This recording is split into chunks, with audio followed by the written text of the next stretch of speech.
Danny Miller will be kicking the ball, and he will hit it with the wind at his back, so that'll probably help him. Danny does not have the longest leg in the league. Very dependable fellow. He started out with the Jacksonville Bulls this season, and when Scott Norwood went down with a knee injury, Miller was brought in here, and Danny will kick it away. For the Birmingham Stallions, our game is on. Both teams 9-1. And he got all of this one. All the way through the end zone. As Mark McCants went back, he tripped on the goal line. Well, if we're going to tally how many times we're right and wrong, Danny Miller just proved our analysis wrong, because he got a great leg into that one. Of course, he's got a lot of wind. That flag is a huge flag out there, and it's really waving. That's Chuck Fusina, of course, and he had a marvelous game last week as Philadelphia dominated New Orleans by 35-0. The other people lining up behind him are David Riley and Kelvin Bryant, who's back from knee surgery and in good shape. Willie Collier, Scott Fitzke are the wide people, and Folsom is the tight end. And here's the first snap of the ball game. Go to a one-back offense and put Fitzke in motion. Kelvin Bryant checked at the 21-yard line. He picked up 1 yard on the carry. The offensive front that we were talking about for the Stars, they're big people.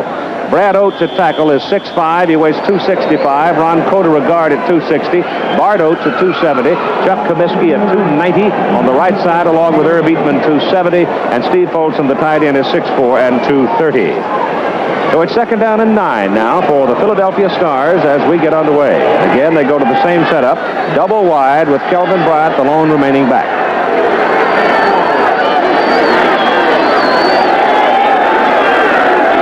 Birmingham showing a 4-man front, and they've changed their defensive alignment as Bryant has stopped short of the line of scrimmage, dropped inside the 20.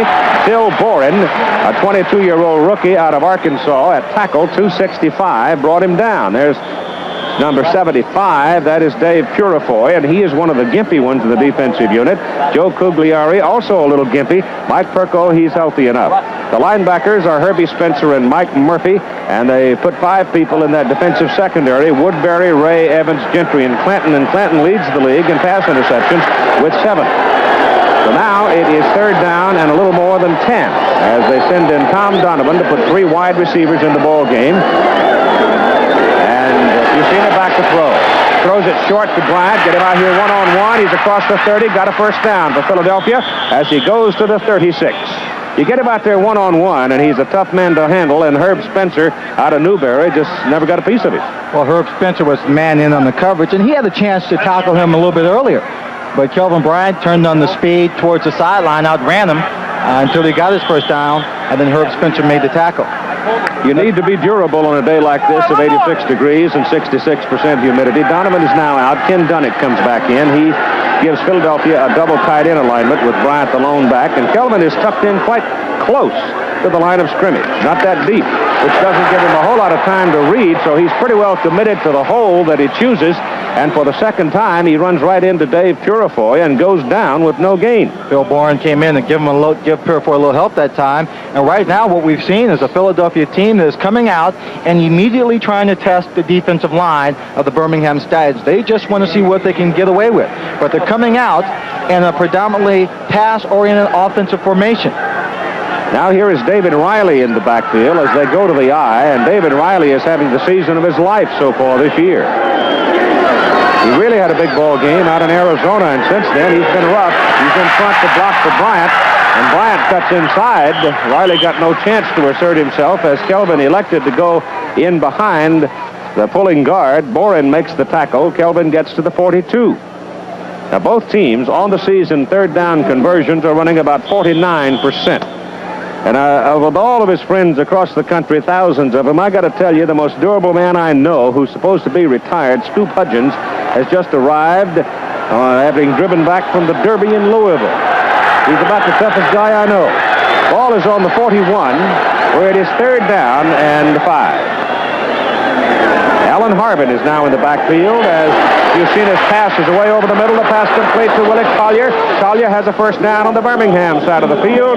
Stopped at the Birmingham 42. Well, that's what Fusina's been doing. He's been doing that extremely well. That time it was a man-to-man coverage by the defensive secondary of the Birmingham Stallions. And Willie Collier just reads the coverage. He gets inside of the cornerback, number 21, Woodbury. You see, he just runs away from him now. Now he's got an angle. He's looking for a little help downfield. He finds number 87, but he just can't get the great block for him. But it's a big play for the Stars. It is now Riley and Harbin in the backfield behind Fusina. And I imagine they'll rotate a lot of people in and out of the day. This is Harbin carrying the ball. Caught from behind by Mike Murphy, number 56, out of Southwest Missouri. Keith, that's one of those plays that comes about because of the defensive philosophy and the coaching. Spencer comes in, and, Mike Murphy, number 56, he came in from behind Alan Harbin. A hole opened up inside the line. His job is to come inside the hole and pursue, and he had the speed and the quickness and the angle to make that tackle. He did a great job of reading and following through with his assignment. And there's a loss on the play of at least 4 yards, so call it second down at about 14 as the ball comes back just outside the 46. Herbert Harris, 84, is now in, and he's become quite a factor in the passing game for the Stars. 6'2", 200-pounder with great speed, and he's in motion. Fusina throws it out to him. He's got it. Got some help out there. It's Willie Collier. Willie Collier it was. As Harris came in motion to set up the blocking on that side, and Collier, drifting in behind him, took the screen pass, and the pickup is short of the first down as they get him at the 36 of Birmingham.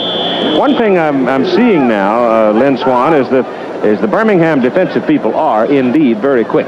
The Birmingham people are very quick. They have to be because they're playing a little short of manpower, the physical strength. But when they're playing man-to-man coverage, as they have been doing so far, it's going to open up some big holes.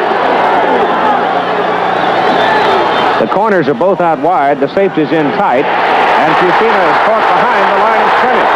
Gets his pass away. He is in the grass. He is down back at the 46. And it's Robert Gentry and Mike Murphy, the strong safety on a blitz, and Murphy, the linebacker, and Fusina is sacked back at the 48 where they mark him down. Real big play. They're playing with 5 defensive backs. You can see they have a number of people coming in on the blitz. They have a 4-man rush, man-to-man coverage, but Fusina just doesn't have time to look downfield. Now here's a key man in this whole thing. As you see Chuck on the sideline, Sean Landetta trying to knock that ball down and kill it inside the 20, and he's going to do it. And they get a good roll on the ball as they don't let it go in. They finally kill it on the 1. Well, now that's what we were talking about, the kicking game. It can be so important. Birmingham's first possession of the ball game after that 51-yard punt will be at their own 1. And I don't think there's a whole lot of mystery here about who's going to get the football. Joe Cribbs, who has run for over 1,000 yards already, just slants it over the right side, and he runs right into Glenn Howard, an inside linebacker, filling on that side, and he maybe got a yard. The offensive front for the Birmingham Stallions, not quite as big as the Philadelphia people, but they're very quick. Woods 260, Adelette 265, Banks at 250. He's the elder statesman. Mark Battaglia 250, Pat Phoenix 280, biggest man up there, and Darrell Mason, the tight end, at 6'1", 215. Joe Jones is out of there now, and Ken Toller comes in. He's out of Mississippi, and they made him into a wide receiver of some stature here. The bigger man, they need him for blocking. Here comes a Stout throwing out of the end zone, going for broke. And it's too long, intended for Jim Smith, the veteran out of Michigan, had 6 years with the Pittsburgh Steelers. Defending was Garcia Lane of Philadelphia, and Lane was right there with him, but Jimmy had no chance to get that when it was just too long. It was a good play call from so deep back in the end zone, totally unexpected. And with the play action fact to Cribbs coming up the line of scrimmage, Cliff Stout was able to keep the defensive rush off of him. Now it becomes a sprint between Smith and Lane, and Jim Smith and Cliff Stout have the kind of rapport. Even if the defensive back is close, give Smithy a chance to go after the football. If the ball had been a little shorter, Smith would have got that, as Garcia Lane was all off balance when the ball hit the turf. He threw it 65 yards in the air with a little help from the wind. Now you've got 3 wide receivers in there on 3rd down and 9. Ball is at the 2. They send Cribbs with it, and Joe, who played his college football down at Auburn, gets up across the 5 to the 6, and that'll bring in the punter. Dave Ofer made the tackle for the Philadelphia Stars, and the defensive people now leaving the field, and in comes the punter for the Birmingham Stallions, Bob Parsons. Parsons brought in is not averaging all that high, 36.2. His longest has been 48. If he gets it up, though, he'll get some help with the wind here.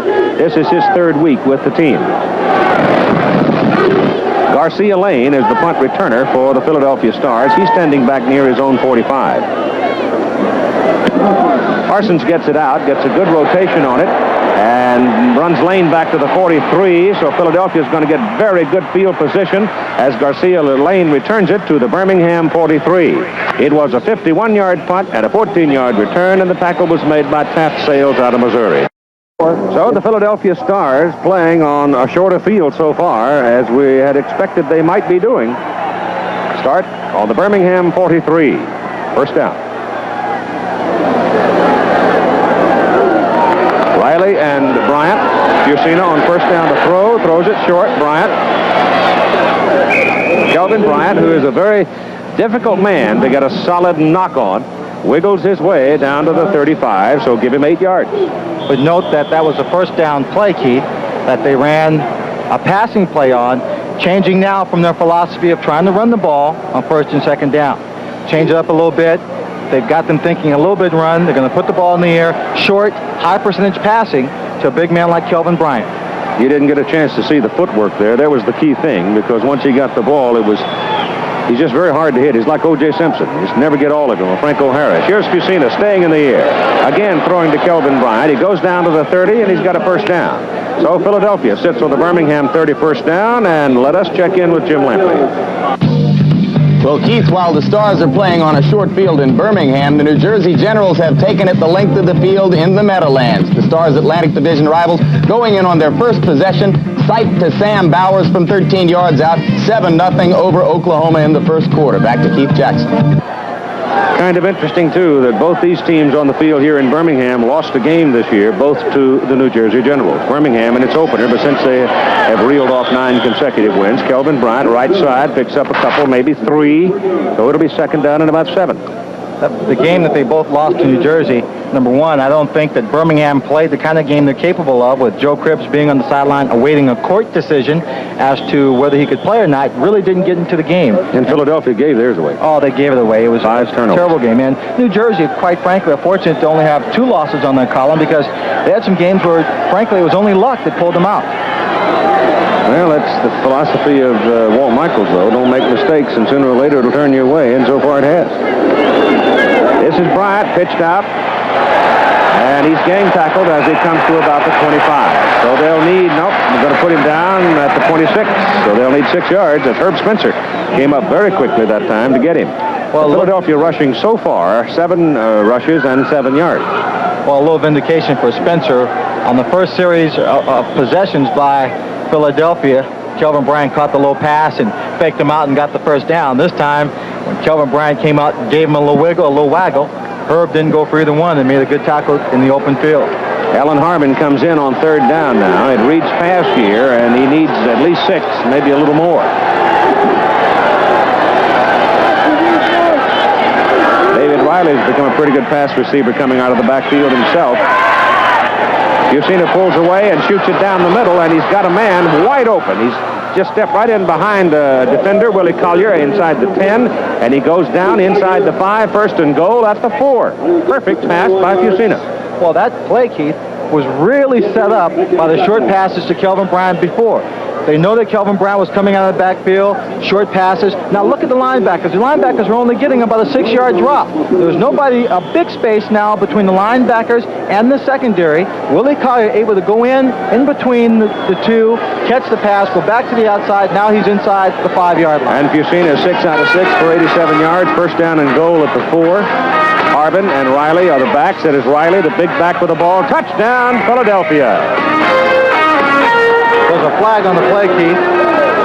Chuck Fusina is getting up very, very slowly. I didn't see the hit. Well, I think what they're going to call is roughing the passer. Yep, that's it.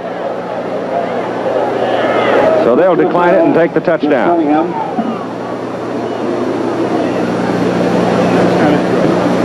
Dave Trout already coming on the field, because you know they're going to decline it. Defense, number 69. Touchdown is good.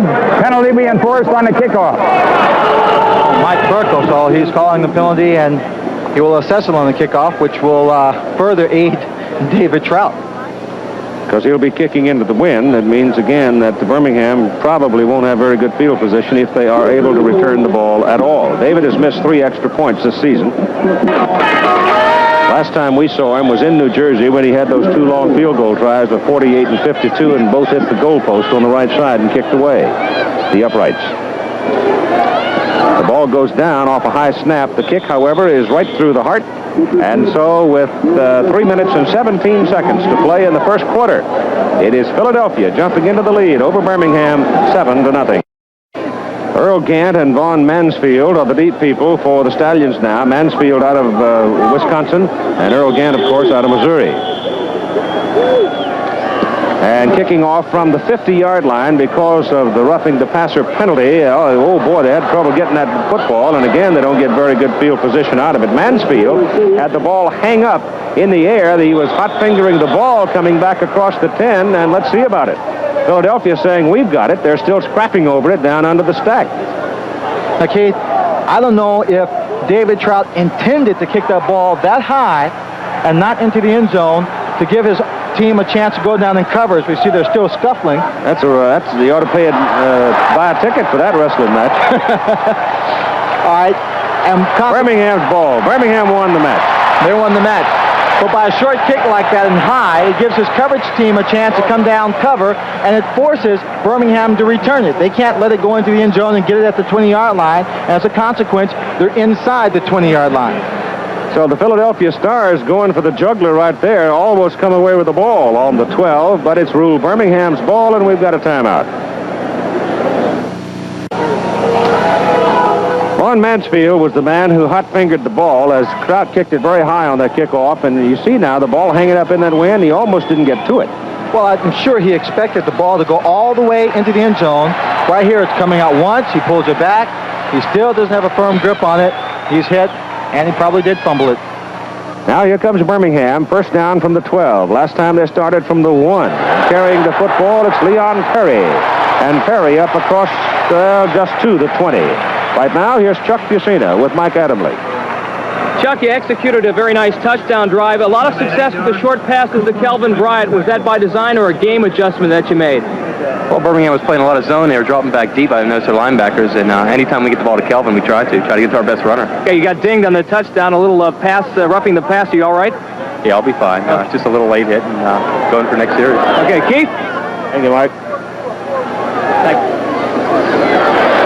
Up the middle goes Perry, the big 250-pound fullback out of Mississippi.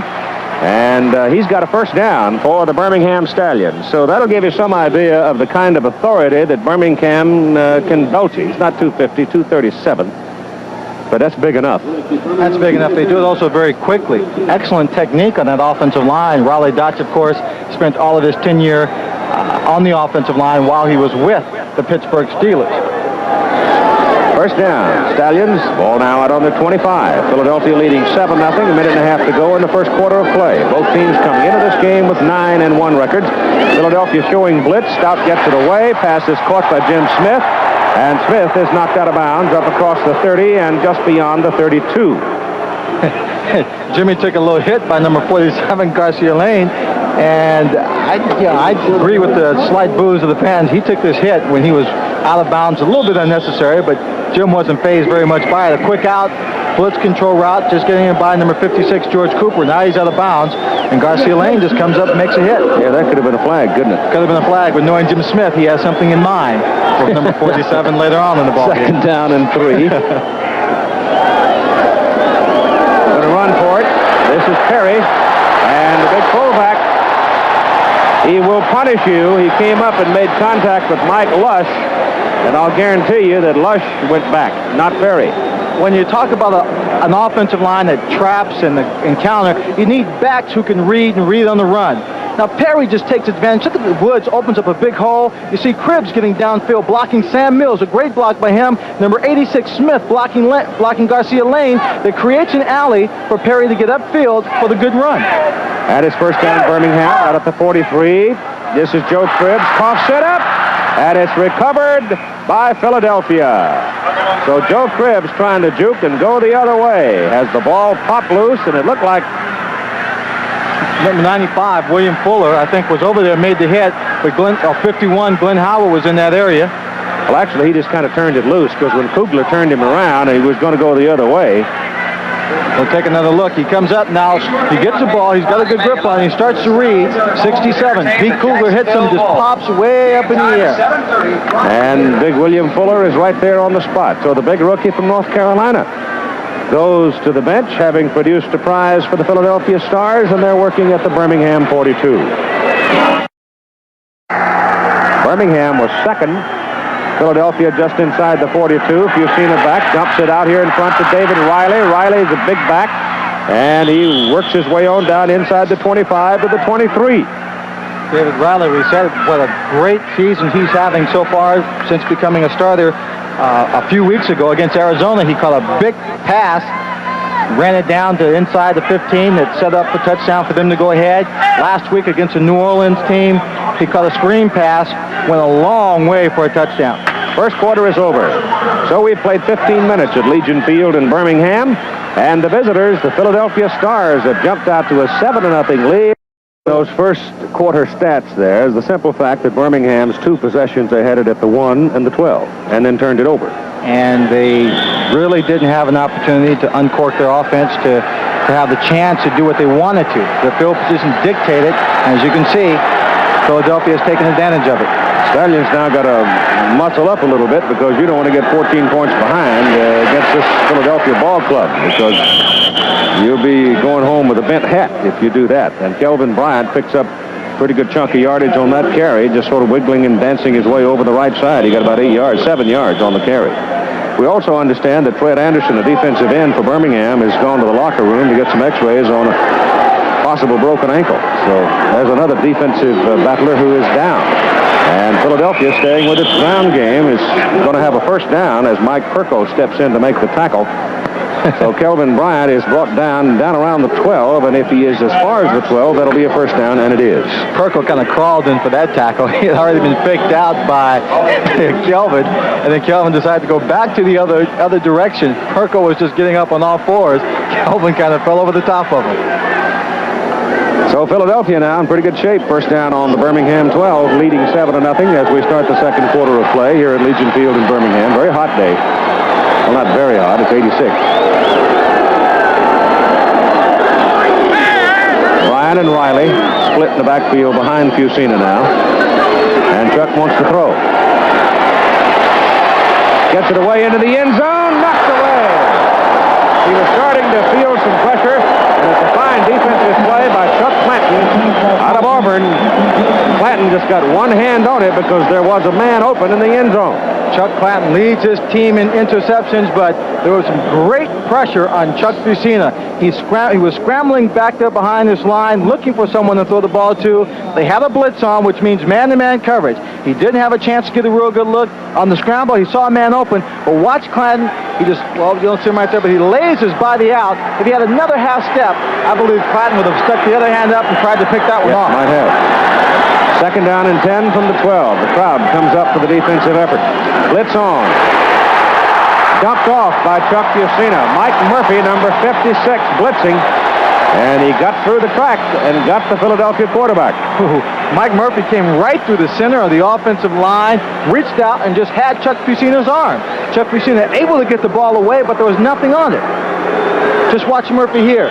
He's got someone taking on the center of the offensive line. All goes to their left, looking for someone. Watch him reach up. He grabs him by the arm, pulling him down. There's nothing on that pass. If there was only one man with a pair of eyes to see that one just floating in the sky. Yeah, boy, it's dangerous. Oh, real dangerous. Third down from the 12.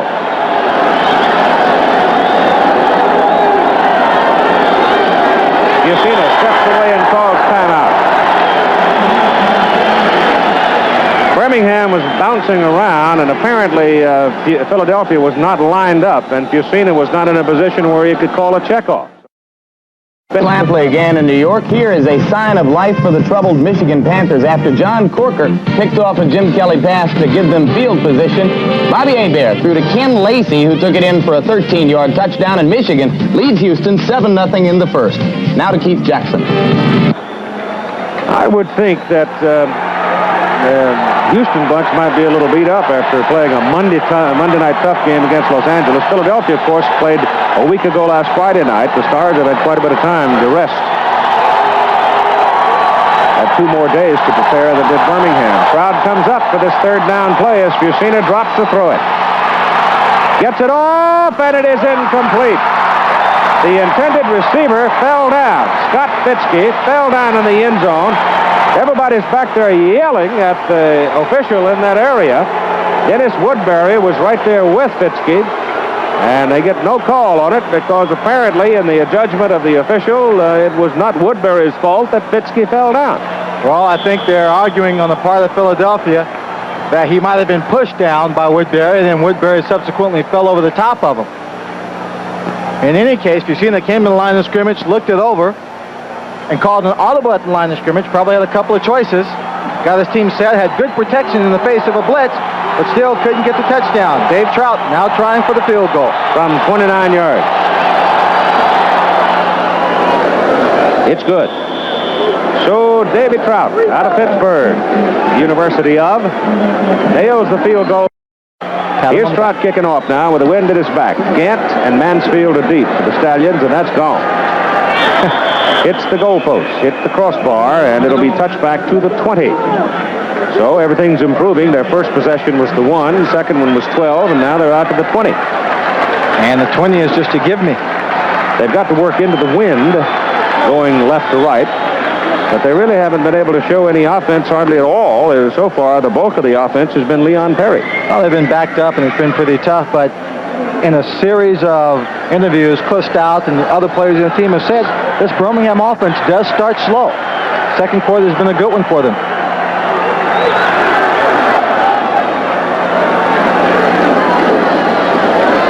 Cliff Stout rolls it out, keeps it, and gets back to the 20, and that'll do it.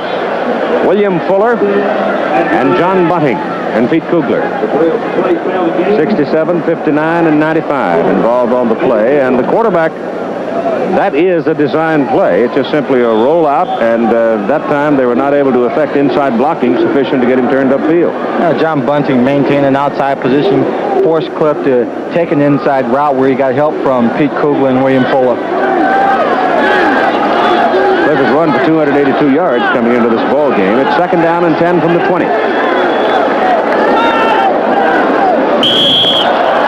Left side of the line.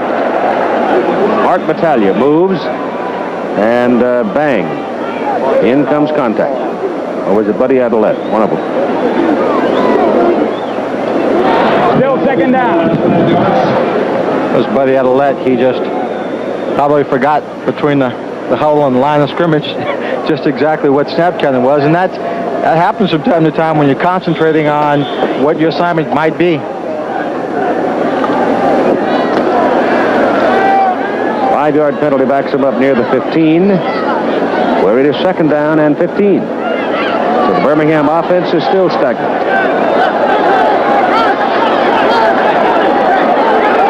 The Stars are leading 10-0. Both teams 9-1 coming into this game. Joe Cribbs. Just no place to go. No place to go for Cribbs. He gets out to about the 23, maybe. Here's Mike Edelman now with Chuck Clinton, defensive back for the Stallions. Keith, this game could easily be 14-0 were it not for some outstanding pass defense by the Birmingham Stallion. Chuck, were you aware that Philadelphia might come out throwing, given the fact that last week they gave up over 300 yards against Denver? Yes, I was aware. Everybody else has been throwing against us, 250, 300 yards a game, and we were prepared for that. Okay, good luck. Keep it up. All right. Keith? Thank you, Michael.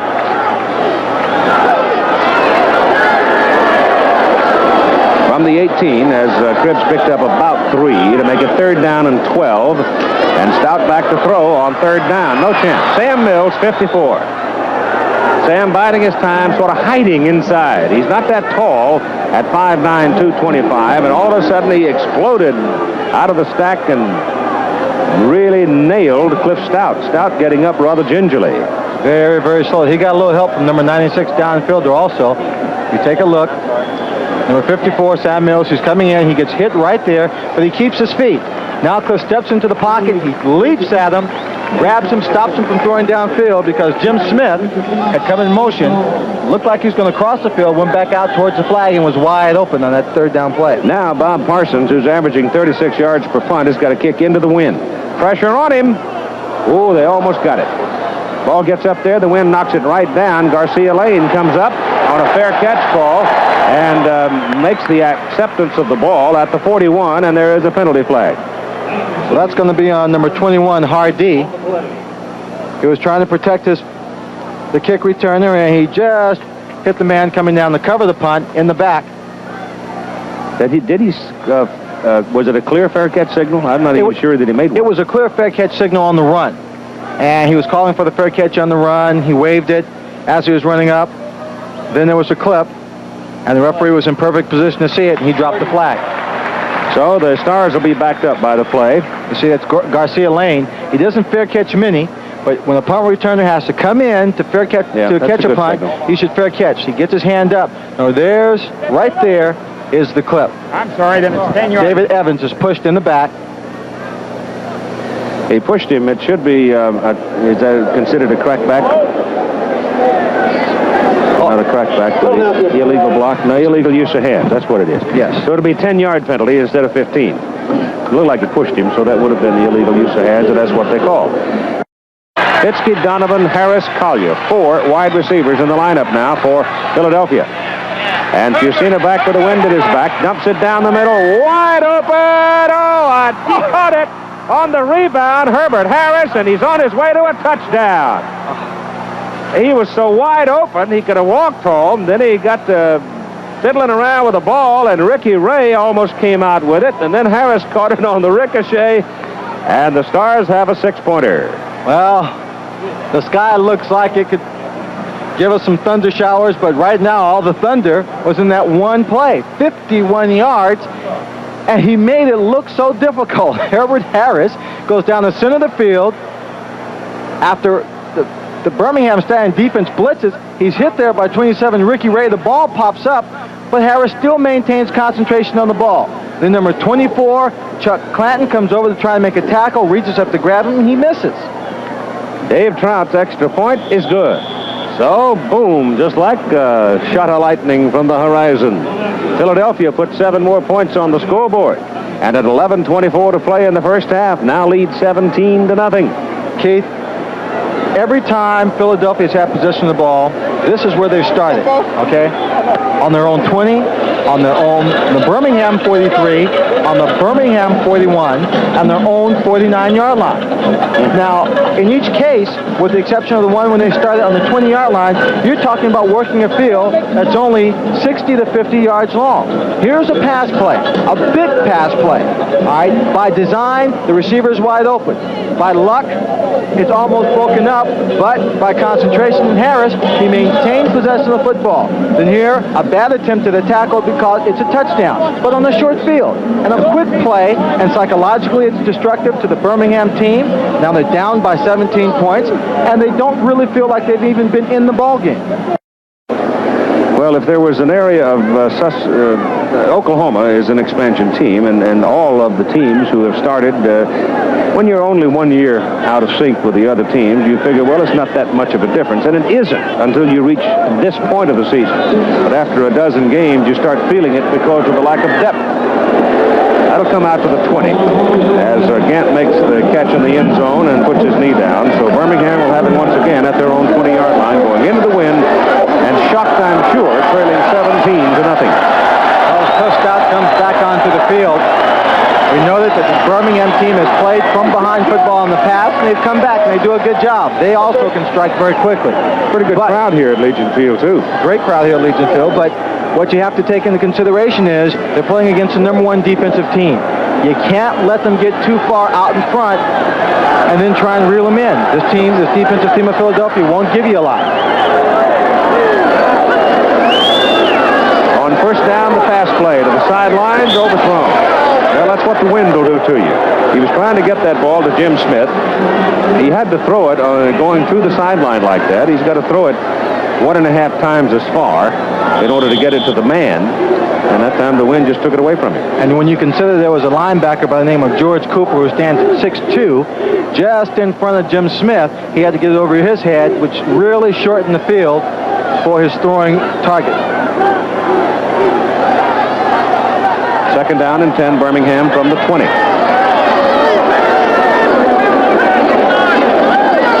Stop the throw, backside pressure, dumps it off, try to set up a screen. They've got one set for Joe Cribbs. And Cribbs is going to be a yard short of the 1st down. So they're looking at 3rd and short. Herbert Harris now with Mike Adamle. Touchdown courtesy of this man. You really flew past Ronnie Ray. You said, though, it was a pass play put in against that particular defense. What was it? It was a hook post pass right over the middle for me, and we've been working on it all week, and hopefully we would catch him in that particular defense they was in at the time. Now, Ronnie almost stripped the ball away from you there. Yeah, well, I saw him coming out the corner of my eye. I tried to grab it quick so I could cut back, but he hit it, and it's still in now, so, I just grabbed it and took it on in. Okay, Keith. Cliff Stout trying to keep it for the 1st down and doesn't get it. Sam Mills knocks his pins from under him at the 29. Again, Sam just fighting his way along the line of scrimmage, and you don't always see it. But I'll guarantee you one thing, you ain't going to run over it. Well, I was talking to Kugler before the game started, Pete Kugler, and he said he thought that most of the players around the league think that Sam Mills might be the best linebacker performing in the USFL right now. That time the defensive line and linebackers teamed up to string out that option play, and it didn't have the success like the old Wishbones had at Oklahoma and Nebraska. Nebraska didn't play the Wishbones. Excuse me, Texas. Tom Osborne is all over. It's a very short kick. It takes bounce to the sidelines and trickles out at about the 40.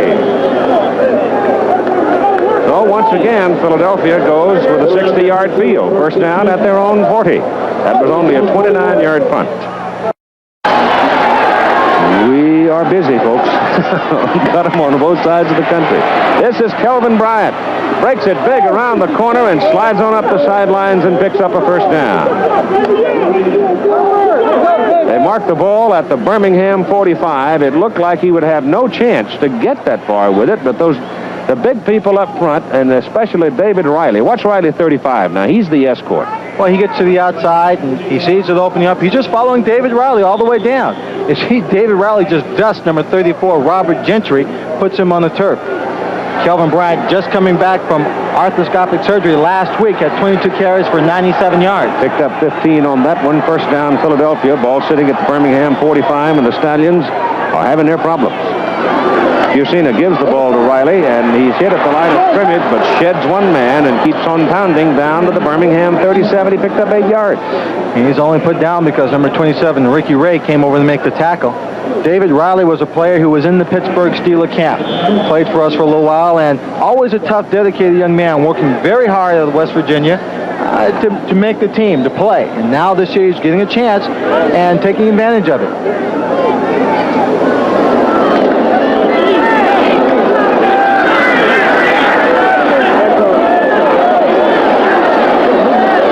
.55 to go in the 1st half.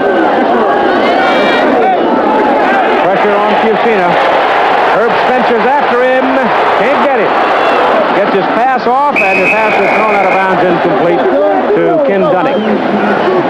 Well, Herbie chased him all the way across the field, but he was 1/4 of a step short of getting him.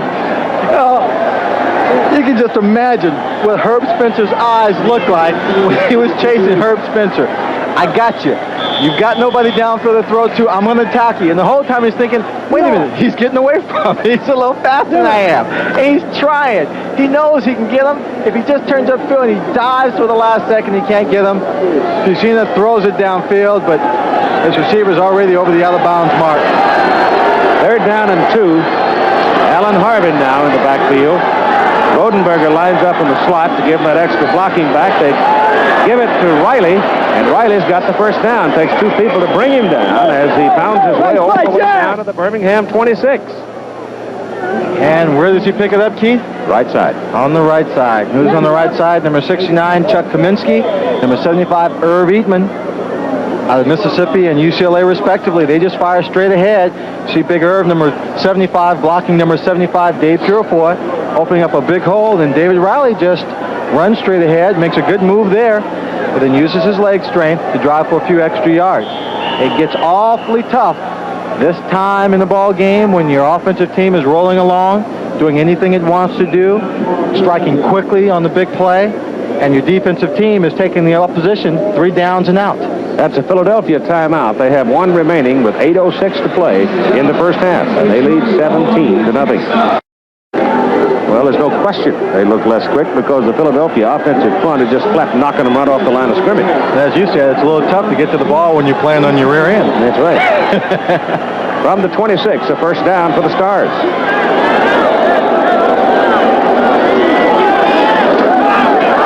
Bryant takes it off to Collier. Bryant's going to throw the ball. Riley's in the end zone. The pass is incomplete. But David Evans is right up the back of David Riley. It's pass interference. Defense.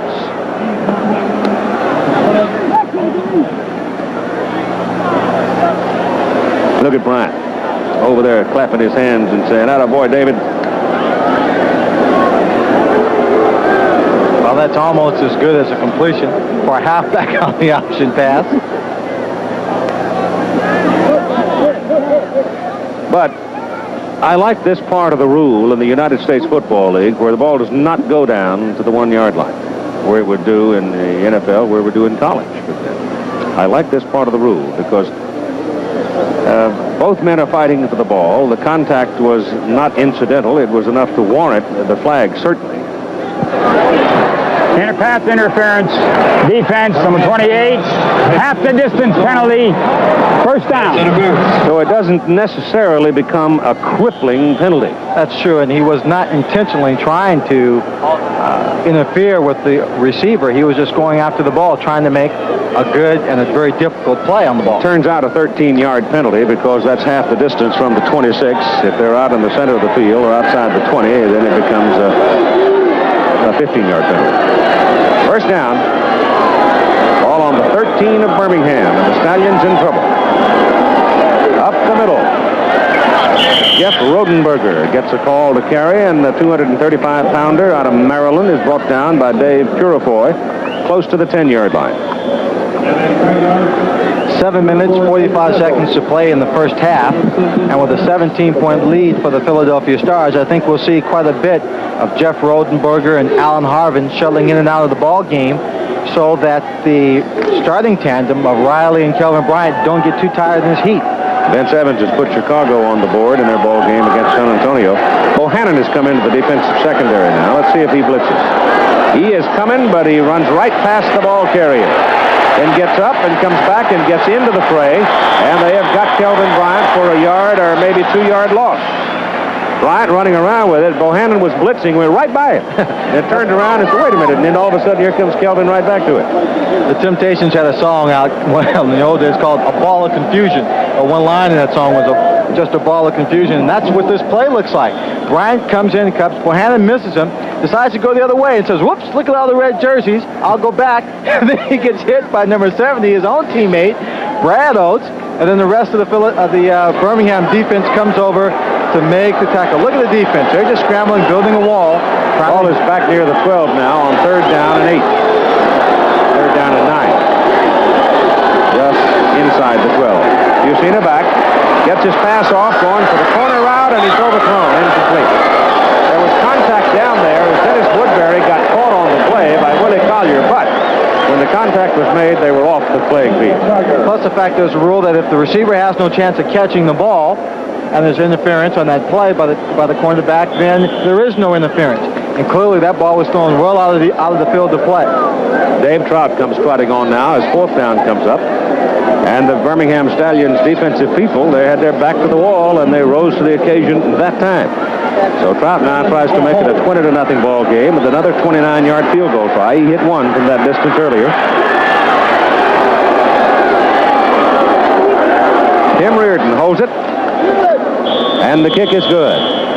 So at 6:33 to go in the first half of play, the Philadelphia Stars lead 20-0, and they look about as good right now to me as any team I've seen in the United States Football League. They certainly do. What you're seeing right now is a replay. 21 is Dennis Woodbury covering Willie Collier. You see Willie give him a little move to freeze him, then he gets by him, and it's a blitz.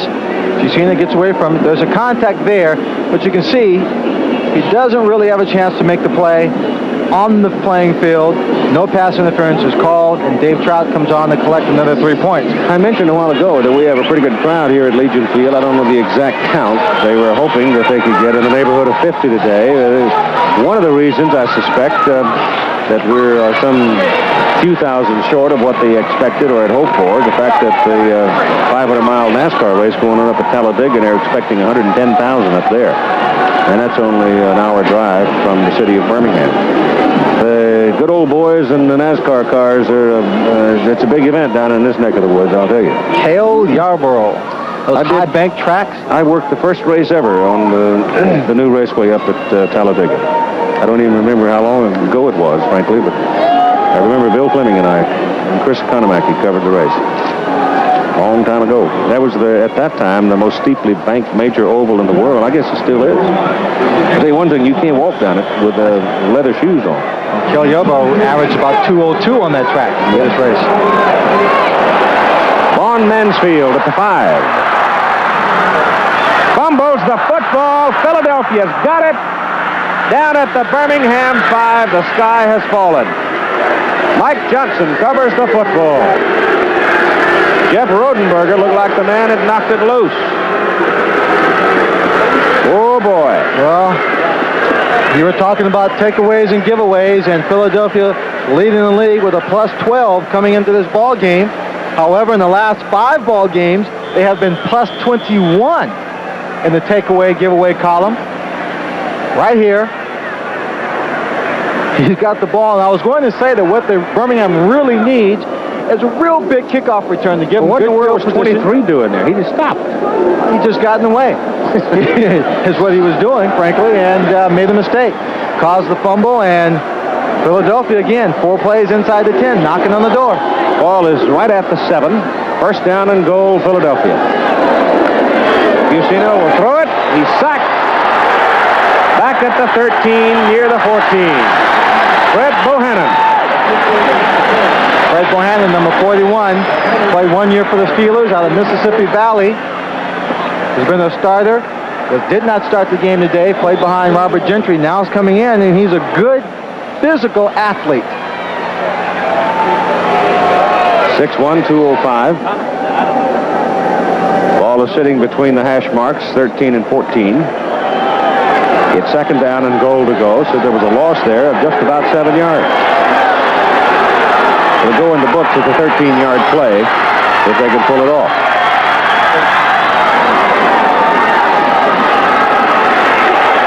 You've seen it getting pressure again, and they've got him again. Again, it is Bohannon coming from the outside, Phil Boren from the inside, but give Herb Spencer some credit because it was Spencer that forced him to change direction. Oh, it's number 35, David Riley, picks up a helmet that was knocked off his head at the spot where the referee marched the ball. Let's give credit to the defensive coordinator and talent in this football team. Again, not a real strong football team. You see Riley was just taken on right there by number 55, Herb Spencer. He forces Fusina out of his pocket where everyone can come in. Number 76, Bill Bourne, and number 41, Fred Bohannon. And again, it was a blitz, putting all the pressure they can on Chuck Fusina. Ball is back on the 23 now, where it is third down and goal. They started at the 7. And Fusina calls timeout. So that's the last timeout for Philadelphia with 4:47 to go. And give the Birmingham defensive unit some credit. It's a 7-man defensive front as Fusina puts it up to Fitzke. And Fitzke is caught and brought down about the original line of scrimmage near the 7. So the Penn Staters hook up again on a very old pattern that's been used by football teams since the existence of the game, in the passing game at least. And Fusina put it right on the numbers, and it's just inside the 8. But it is fourth down, and Dave Trout is back. Third time for Dave Trout to attempt a field goal. 2 for 2 so far on the day. This will be a 25-yarder. The other 2 kicks were from 29. Inside the 40, David Trout's 10 out of 12. Outside the 40, only 2 out of 9. Bearden gets it down. Trout gets it up in a hurry, and it's good. So at 3:59 to go in the first half of play here at Legion Field in Birmingham, Trout now with 3 field goals, and Philadelphia leads 23-0. Bob Lane, who is the backup quarterback. Bobby was warming up a while ago. Now, we saw Bob Lane come in the New Jersey ball game as the wind gets Dave Trout's kick and carries it well off the playing field. Of course, Davey's going to say that's my leg. That's not the wind, but nonetheless. Bob Lane is a perfectly capable quarterback, and in the opening game of the season, when Cliff Stout had just arrived in camp and was really not terribly familiar with the way things were run here at Birmingham, Lane came on in relief in that ball game and played very, very well. Sure. They have the Birmingham possessions that Swanee was talking about a while ago. The 1-yard line, 12, and 2 possessions on the 20. And you see the results. 3 punts and a costly fumble. Well, it's put-up time right now for them. 3:55 to play in the first half. Stout back. Gets it away to the sidelines, intended for Joe Cribbs, and it's overthrown. Cribbs really had not much of a chance to get his hands on the ball. And number 56, George Cooper, took the opportunity to lay one on Joe Cribbs. Joe Cribbs is the kind of back, he's so dangerous and explosive. Anytime this defensive team has a chance to make it a physical game with Joe Cribbs, they will take it to try and take something out of his game because he is so quick. Stout has not been sharp so far.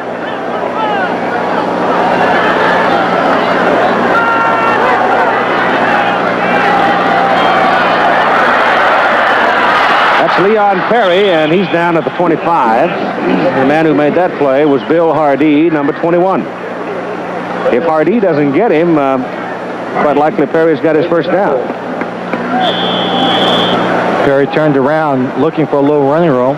Hardee was coming up and diving at his legs for the tackle. Perry's not the kind of back that a little defensive back wants to take head on. Birmingham needs to go north and south here. That's to Cribbs, and that's short of the first down. They mark him a yard short. Brings up 4th and 1. Now, they punted the last time on 4th and a yard. And Riley sends his punting team in again. Crowd hooting it. Hardee made that hit. Well, 2 minutes and 50 seconds and counting to the end of the first half. They have put no pressure at all on the secondary of Philadelphia. Not a drop. Not one, and surprisingly, because last year, Jim Smith in the second game of the season caught 8 passes for 116 yards against the Philadelphia Stars. Lane is standing back inside the 35 of the Stars. Parsons has punted 3 times, 51, 31, 29. The 2 short ones were into the wind. This is a low one. Lane accepts it and then goes down up on the 44. So once again, it's a short field for the Philadelphia Stars with 2:18 to go in the first half. Only a 30-yard punt into the wind. Second down, just about 10 from the 44. Bryant with the ball, going to the outside, and being cut off over there by number 21, Dennis Woodbury, and Herb Spencer, number 55. Bryant has pretty good leverage. He'll take you on if he has to. He doesn't want to most of the time. It's third down and about 8. A running play to the outside. We look at Kelvin Bryant's stats on the day. Appears to be a little conservative, like they might want the clock just to run out. If we go to Philadelphia next week, I want to make Bryant take me for a ride in his new car. I might make him take me out to dinner. Well, now, that's pushing your luck there. I don't think you'll get that. Well, I think they're going to try and get Dave Trout in position for another field goal, even third nine right now. 4 wide receivers. You've seen it back. No pressure. Pass is thrown short. Bryant has it. Spencer misses him. Got a first down. And Woodbury pushes him out of bounds at the Birmingham 40. 1:46 to play in the first half. And with the ball marked down just on the Birmingham side of the 40-yard line, we're now getting a little closer, getting to the edge of Dave Trout's range. Remember, the wind's at his back, so he'll jack it up a little farther out than he might normally. Depending on how much time was on the clock from this position on, I'm sure that Jim Moore would give Dave Trout a chance to kick a field goal if he can't get it in for the touchdown. Harvin and Riley now are the split backs behind Fusina for Philadelphia. And Harvin has it. And And Allen can't do anything with it because two big guys jump all over him, Purifoy being one and Boren the other. That's 250 and 265. And he loses 2 yards. Hurry up offense. On 2nd down and 12.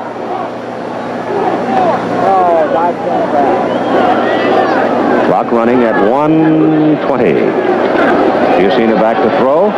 Goes to the sidelines. Got Collier over there. Willie's got a first down as he prances out of bounds down inside the 25 at the 24. I don't know what defense was called at that time, but Willie Collier was on the sideline about 15 yards All by himself. downfield, all by himself, or 12 yards downfield by himself. And there were about 4 or 5 defensive people from the Birmingham team, but they were deep and way inside.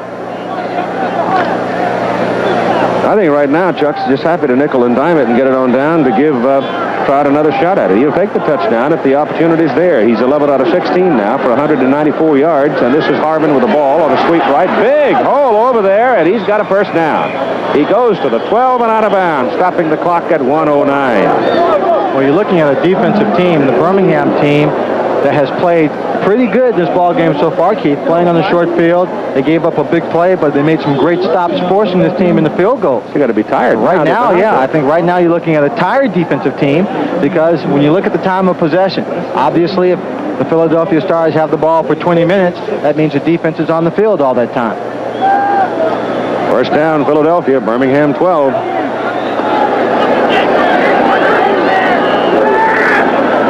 Pass is incomplete. Willie Collier was in the neighborhood, had no chance to get it. And again, the Stallion defensive people able to put some pressure on Busina. They were very lucky that time, Keith. Number 41, Fred Bohannon, lined up in the wrong position. And the last seconds, he started running over towards the slot, just where Busina tried to lay the ball in to Willie Collier. If Bohannon hadn't got there, had realized he had made a mistake, Willie Collier would have had that ball, no one around it, in the end zone.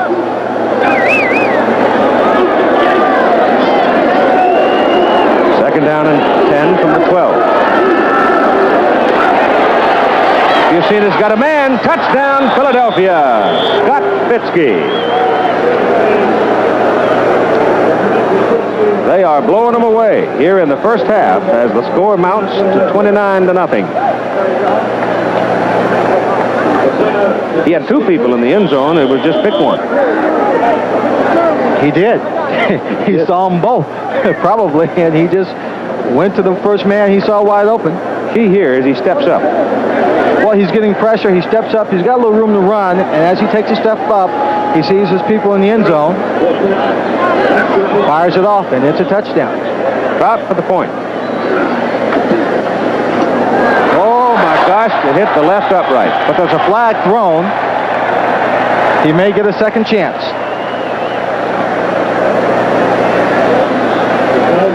Official calling some of the Birmingham people back.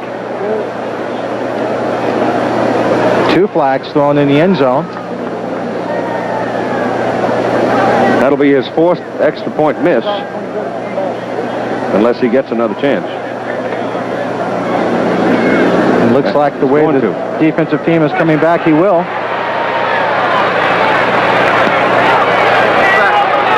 12 men on the field. 12 men. Well, that's one way.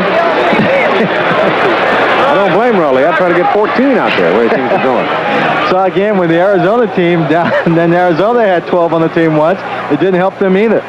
Trout gets it up. This is the 3rd time I've seen a kick attempt by David Trout hit the goalpost and not bounce through. So there's one mark in his stats column that will not go in there as he gets a second chance. Bearden gets it down, and this time Trout drills it. So David Trout now has scored 12 points in this first half of play with exactly 1 minute to go. And the Philadelphia Stars are leading 30-0. And that I would not have in my wildest imagination expected this to be happening. Oh, when you look at this game, and we said it at the top of our show, it's 2 teams that were more similar than different coming into the ball game. Both of them matched up extremely well. And on paper, one of those games, it should have been a great contest. But here, in the first half, one of the things we pointed out as an obvious strength for the Philadelphia Stars, the kicking game and their special teams came through for them and helped this team get on the scoreboard quickly.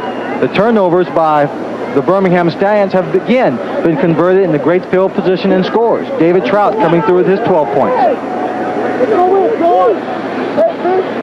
But it's one of the great moments in American sports, the Indianapolis 500. That kick will sail beyond the end zone, and once again, Birmingham with no opportunity really for the kind of play to jack up the team.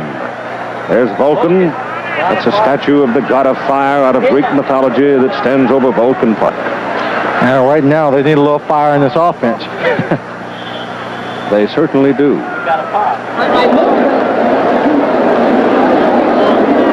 Sometimes a kick return can be a turnaround kind of a thing. It can Dave Trout jack up a team. The offense certainly ought to be rested. Yeah, Dave Trout puts it out of the end zone. You don't get a chance. Nope. Stop back. Gets it away. Joey Jones. First time little Joey's seen the ball all day, and he's out for the 41.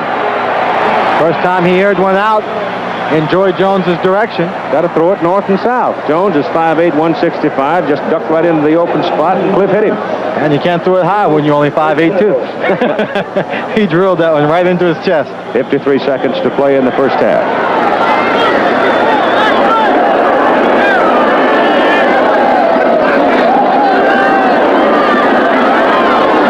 That pass is complete to Ken Toller. And Toller's got another first down. Philadelphia obviously is playing prevent defense now. They've got their safeties back there playing center field. The corners are giving a little more cushion. And why wouldn't they? Leading 30-0. And only 40 seconds to play. And Cliff Stout's taking advantage of it. And he's not going real deep. He's throwing the intermediate routes in between the deep coverage and the linebacker drop. Passes away. That's in the crowd. Toller was over there. And covering was Garcia Lane. Well, Cliff, I think, felt a little pressure on him. Although he was getting very good protection, his receivers were completely covered. And instead of wasting time scrambling, he made a conscious decision to put the ball out of bounds. Smart move on this drive. And again, to say, going from left to right, you're playing into a very stiff little breeze. I think whipping that flag is probably 15 miles an hour.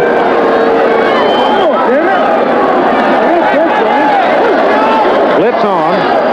Joe Cribb. And Joe gets inside the 40 to about the 37. Now Birmingham will spend one of its timeouts. So the Stallions now, they have 2 left. And let's check in for a moment with Mike Adamle. Keith, as you well know, one man who's had an outstanding afternoon, David Riley. Sometimes, David, however, the worst thing that can ever happen to a football team is to get a big lead like this so early in the game. Yes, but we know that we have to come out here and really execute against Birmingham because they have the tendency to come back on the team. So hopefully we can just keep the momentum going into the second half. One of the Stars' strong points this afternoon, the offensive line. They have done a whale of a job opening up holes for you and Kelvin. Yes, they have. I just hope they can keep it up the second half. Hi, Lynn. I'm tired for real now, Lynn. Keith and Lynn? Well, David getting on me a little bit there in the Arizona game when he caught a pass and took it on a good run down inside the 5. I commented on the 2 series after that he was still tired from that one catch. I know he's tired now. The heat. He's doing a good job. Right now, the 2 coaches figuring just what their next moves are going to be. Riley, of course, will probably just have to put the ball in the air. 3rd down and 4. And it's a long 4. Jim Smith, Ken Toller, Joey Jones are the wide people. You always figure Cribbs is available for a pass as well. Stout takes off, gets away, gets his first down. Cliff Stout runs for the first down at the Philadelphia 30. That stops the clock to move the chains at 19 seconds to play in the first half. He had some thundering hooves right behind him. 54, Sam Mills. He came in. Birmingham gets set. Stout quickly bangs one. Oh boy, he's lucky to get that back. Sam Mills almost had himself an interception. Trying to get that one, 86, Jim Smith. Now you've got 13 seconds to play. There's Smith lining up right now. He gets an inside position on Antonio Gibson, but then Sam Mills is coming across to give Gibson help. Good defensive scheme for the Philadelphia Stars. Mason comes in now, and Toller comes out. Mason's a good pass receiver. He came out of Arkansas. Birmingham's all screwed up. Joe Cribb started out. Ken Toller starts back on, and they have to spend a timeout. They have one remaining. Nobody knew where they were supposed to be or what play they wanted called. So 13 seconds remain while Stout comes to the sidelines and try to sort it out. All right, 13 seconds now for Stout on 2nd down and 10 from the Philadelphia 30. He goes short. Oh, Leon Perry had it in his hands and dropped it. Well, he had Jim Smith and Joy Jones on the same side of the field. Joy Jones going deep, just shading the numbers on the field. He had Jimmy Smith coming inside and breaking to the outside, looking for a flag route, but he sent Leon Perry, number 30, down the middle. Those two receivers helped create the big hole, and Perry just started to take off before the ball had gotten to him and in his hands. Perry stays in. Cribbs comes out. They send in now all of the wide people. Smith, Jones, Toller, Mason. Big Ben. Toller and Mason. All the receivers on one side of the field. Throw it up to the corner. I think it's intercepted. No, incomplete. Garcia Lane was in the middle and looked like the man who had a chance to pick it off. And there's still 2 seconds left on the clock. It's 4th down. What'd you call that, Big Ben? Oh, we used to call it Big Ben in Pittsburgh. You send all the receivers on one side of the field. You throw the ball up. You have one guy kind of hanging back. Everybody else would go up. If you couldn't grab it, at least tip it up in the air, and maybe you could catch it. Danny Miller comes out. He's trying to put some points on the board for Birmingham in what has been a desperate first half for them. His previous long of 32 yards. This one is from 47 into the wind. That's a lot of leg. By golly, he drilled it. He drilled that one. 47-yard field goal by Danny Miller as time runs out in the first half, and the Birmingham Stallions at least get on the scoreboard in the first half. Well, they look like the headstones for the second half, for the first half, Keith, with Philadelphia just completely dominating this game, dominating through the air, passing the football because the Birmingham defense has been tough against the run. You see they only have 68 yards there. That means in the second half, because they do have the lead, they will try and really establish more of a running game. The 2 turnovers, real big, going against Birmingham as a factor in this ball game. And of course, you don't see the stats for the kicking game, which has been an important factor for the Philadelphia Stars. Birmingham probably, I think it's fair to put it this way, they'll be playing for several things, obviously, to start the second half, and they will get the football. First, they'll be playing the dignity. With that will come confidence, and with confidence, then perhaps will come a comeback. But 27 points is a long way to come back. And you see there, Chuck Bucina having a very good day. 12 for 18, 206 and 2 touchdowns. Cliff Stout just under 50% for 62 yards. The Philadelphia Stars defense have really been holding the opponent's quarterbacks to about a 56% completion ratio. And that's, not too bad. Do you know who has not been heard from at all in this ball game? I mean, really. It's Joe Cribbs. Joe Cribbs was rolling along, gaining almost 1,100 yards in the first half of the season. No running back, as Jim Lampley pointed out at the very outset of the telecast today, that no running back had ever gained 100 yards against Philadelphia. That includes last year. And today, so far, Joe Cribbs is 5 for 15, and he's fumbled one time. Well, they've held Birmingham to only 43 yards rushing total, and they've been averaging 95 yards against the run. Their opponents only getting 95 yards against the Philadelphia's defense that is rated number 1 in the USFL. Miles Tannenbaum was growling a while ago when he came walking by the window about something. I don't know what it was. I said, my gosh, what are you growling about? Your team's sitting on top of the world right now. Well, I'll tell you one thing, they're playing so well on the road. His wife, Roberta Tannenbaum, usually comes down to all the games with him. He might leave her at home from now on. I'm just kidding, Roberta, if you're watching the game. All right, Philadelphia will kick it off now, and again, Trout will have the wind at his back as Birmingham works into it. Birmingham will have the wind in the fourth quarter, and I wouldn't think anybody will return this one, though Davey does get it up in the air, but the wind's got it now, and they're going to take it wheel back there, and that's 3 points. 3 points. If they were given to him, Dave Trout would surely take them. Every kicker tries that. When they on the kickoffs, they love just to put it through the uprights if they could get it, and that you don't see it too often. Dave Trout goes to show you, from that distance, from 40, 60 yards away. He's just booting them right through.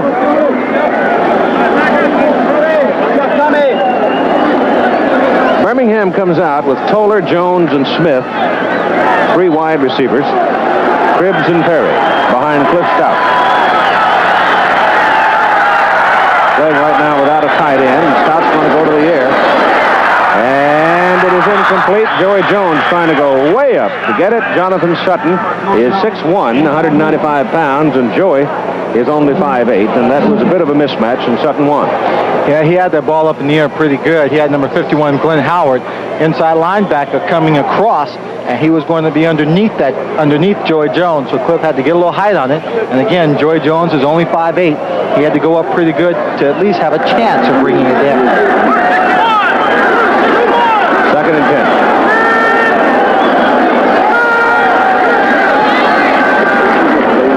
Well, they try Perry, and he's got a yard before Fielder. Don Fielder brings him down. 1 yard.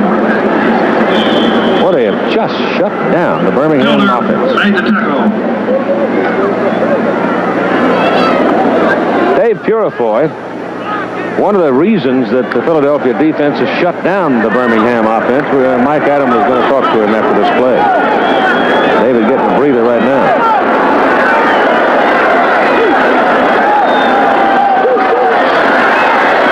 That pass is badly thrown. Badly thrown. I should rephrase my comment that Purifoy plays for Birmingham. And he was one of the principal people that, well, go back to last week, for example, in the Denver ball game when Birmingham went out to Denver and won a 31-14 ball game. Purifoy and company, they just were as good as they had to be in that particular ball game with Penrose coming back. And here today, Purifoy has been the key player. He's made more tackles than anybody else on the defensive front. That Denver team is very physical, and it cost them, even though they got a big win. Parsons is knocked down. Parsons is knocked down by Mike Lush as Lush came in trying for the block. And that'll give Birmingham Stallions the first down. Because no one touched the football. No one got a piece of that punt.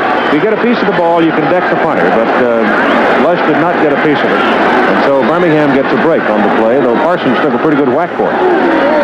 Parsons, the punter, number 87. You see the pressure coming from the left and from the right. They go in the air. Right there. Formation, offense, rushing the kicker, defense.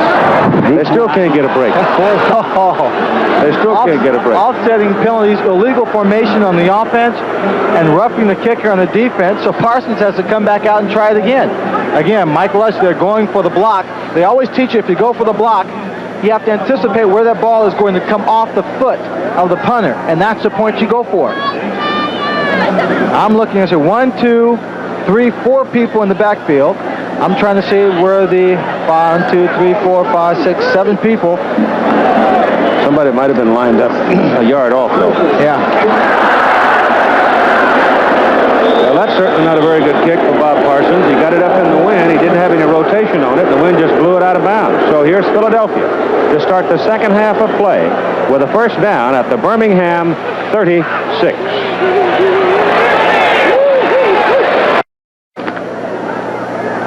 And Philadelphia goes to work at the Birmingham 36. Olsen and Dunnick, both tight ends, are in as they go to a one-back offense. Bring Harris back in motion, go to Bryant. And Bryant got 4. All-Pro Tom Banks is the man that anchors the offensive front for the Birmingham Stallions. Here he is now with Mike Adam Lynn. Let's see if we can find out what his ideas are on the futility. Keith, you don't have to have a master's degree in football to figure out what happened in this game. Tom, you said something interesting to me, that they have taken you out of your game. Explain. Well, of course, we're the same type of team, ball control kind of teams, and now we get behind. We just have to try to catch up as the best way we can, and they're able to run a lot of stunts in games that they wouldn't be doing if we were in that ball control kind of offense. So, by getting ahead, we made some mistakes early, gave them the ball in good field position. We got terrible position, and they just jumped out on us quick. Okay, hang in there. Thank you, Mike. Well, Tom's been around a long time. And he's right about being taken out of your game. Once you are taken out of your game and you have to fight from behind, the defensive team feels a little more freedom to go out and try things a little more creatively. You look at that elbow. Whose elbow is that? That's Chris Stout's elbow. He looks like that bursa sack has got a little fluid on it. Sure does. Yeah. I've had a couple of those, and it looks pretty bad. It looks, like it's more pain than what it really is. Just some fluid on the elbow, and never really caused any pain while I had it. For the first down, and it's first down for Philadelphia by about 2 inches. As I was saying about Tom Banks being taken out of your game, it now puts you in a position where offensively you're channeling your game into one area. In this case, Birmingham trying to catch up very quickly, putting the ball in the air, which means the defense knows what you have to do, and they can just maneuver everything in that direction. They can cut that off because they have less to defend. Stars, first down, Birmingham 26 now. That's Fitzke spinning around and going the other way. And they run it with Riley. And he's inside the 10, down to the 7, first down and goal to go, Philadelphia. Well, he gets down there, he's tackled by number 58, Taft Sales, but he just goes right through the center of that line, picks up a big hole, and as you see here on the replay, it's Oates and Comiskey. Ron Calder is the left guard. They get a good block for him here. They're cutting people down. Purefoy's on the ground. They're getting double teaming the linebackers. And Riley doesn't make any sharp cuts. He's just weaving back and forth, getting through people. Now he's down inside the 10-yard line. From the 7. Kelvin Bryant to the 4. Mike Murphy, 56, anchors him. He lunges ahead 3 yards. Carl Peterson stopped in for a second during halftime, too, and he said that his offensive team asked him if Chuck Buschini would continue to play under the heat and taking the abuse of a physical football game here against Birmingham. If not, his backup would come in. He said no. He's going to stay in the ball game because they want to establish more of a ball control offense, get the running game going, and it looks like that's just what they're able to do. Second down and goal from the 4 for the Stars. Buschini lobs into the end zone. It's Folsom, and it's a touchdown for Philadelphia. There's a flag, Keith, on the left side of the field. I don't know who it's against. Way over here in the corner. The way things have been going so far, we kind of think it might be against Birmingham.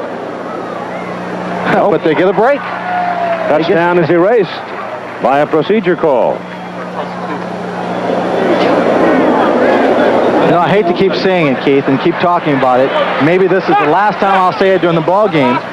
But when we're looking at field position, the average starting field position in this ball game, and I'll tell you after illegal the official motion, makes this announcement. offense, number 80. Still second down. Ken Dunning. Birmingham's average possession, Keith, has been on their own 16-yard line. It is second down for Philadelphia. And goal to go from the Birmingham 9. And Riley lined up behind Buschini. Donovan and Fitzke on the left side, and Buschini looks to throw it. He almost picked off by Fred Bohannon. Pass intended for David Riley, and I really don't know why in the world Fred didn't come down with it. Neither does he. Fred came back on that ball, and it was a perfect pass from the pick off, and then get a little exercise running down the sideline in the opposite direction. How about 95 yards? 95 yards worth, but he came in, and you'll see it here on the replay, he comes in with the body position of trying to knock it down. His hands go up above the football to bat it down, and that's just what he does. He bats the ball down instead of catching it. It is third and goal from the 9.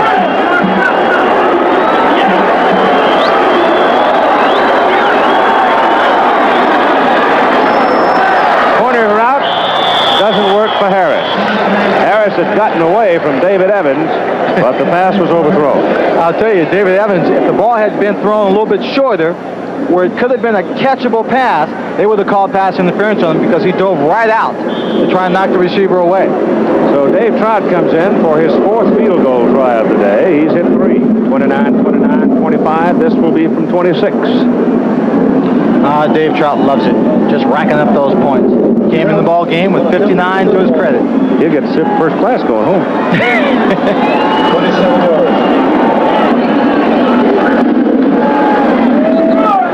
He's got it. Well, last year, because he was the league's leading scorer, he got a Cadillac for a year. Really? Yeah, that was the award they gave him at the banquet. 10:53 to play. Third quarter, it's now 33-3 Philadelphia. I don't think there are any football fans anywhere who can make more noise when the home team is having success than they do here at Legion Field in Birmingham, and we've seen a lot of Alabama and Auburn games over the years played here. But the crowd that's in excess of 50,000, and we're just kind of guessing at 55 today, they've had in fact, nothing to cheer about so far. Here's the kick by Dave Trout. And this is going to be returned from the goal line by Earl Gant. And Gant goes helmet to helmet up about the 22-yard line and 21-yard line, and there he's brought down. The crowd officially is, they don't use turnstiles here, so that's an estimate. 49.5. Looks a little bigger.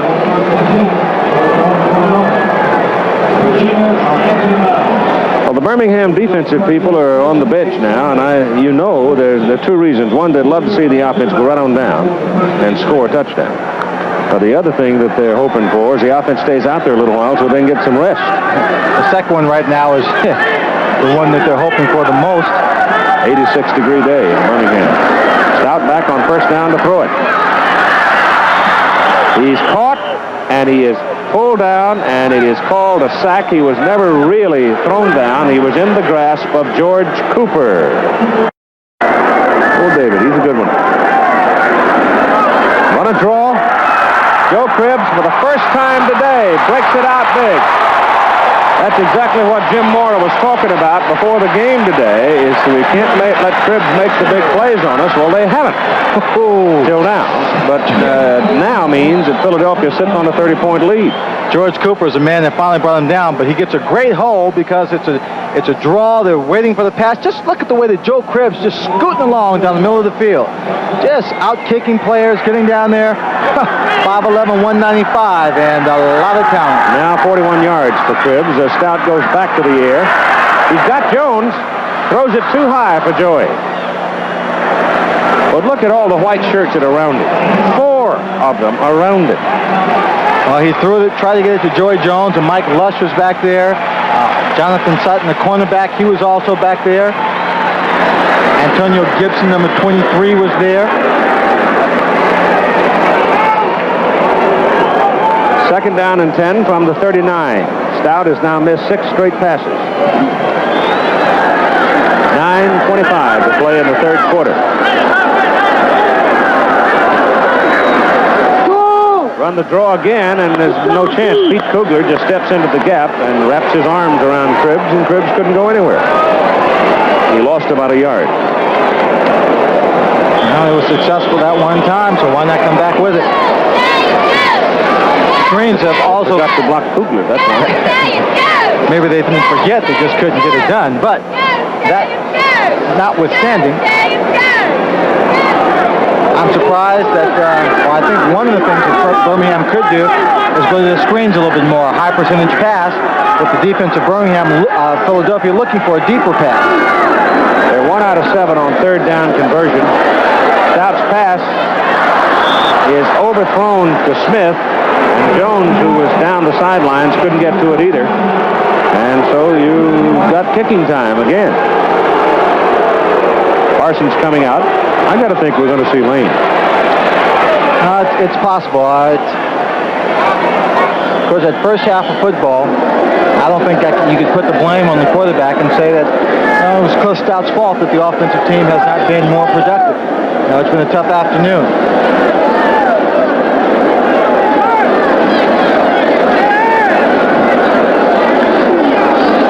Pressure on Parsons this time, and a little better kick. Garcia Lane back at the 20. And missed by a couple, gets back to about the 25. That graphic there tells you something of the performance by Philadelphia today. They've got 101 yards, first one to do it this season against Birmingham, and I would imagine they're going to add to that right now. I'll be very surprised if they don't just run it and run it and run it, and for Birmingham, blocks and throw it. 33-3, the Stars lead it. And this is Kelvin Bryant. Oh, wasn't that a block? Comiskey out in front. Comiskey get out in front, or excuse me, number 63, George Gilbert was the man who got in front. Back up to Ron Calder. Kelvin Bryant will take the ball in the sweep. You see the good left guard. He's pulling just in the middle of the picture. Brian gets behind him. Now watch, he'll just stay behind him. He'll follow him. He could cut up the middle of the field right now, but he stays behind him until the block is made. Then he's on his own. Kelvin Bryant kind of stutter stepping there a little bit. Didn't do any good. Number 41, Fred Bohannon, made the tackle. Got a first down, moving it from the 25 out to the 42.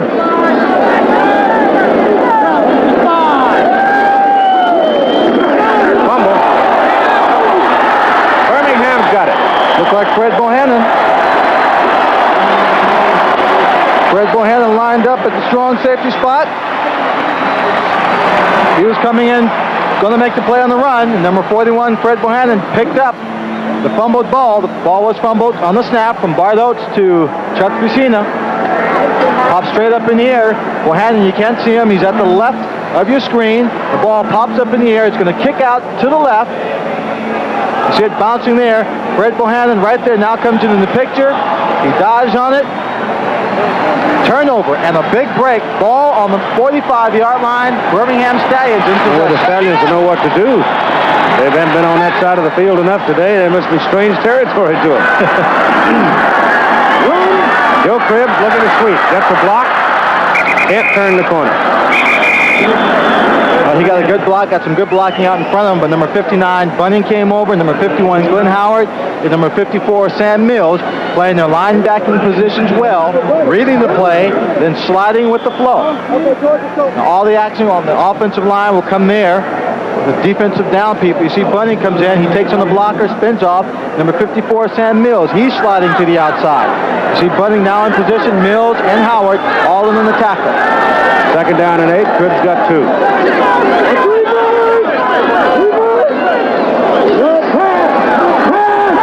Cribbs again looking for someplace to run. Cuts it back into the middle and gets to the 40. Just over the 40 for a couple of more yards.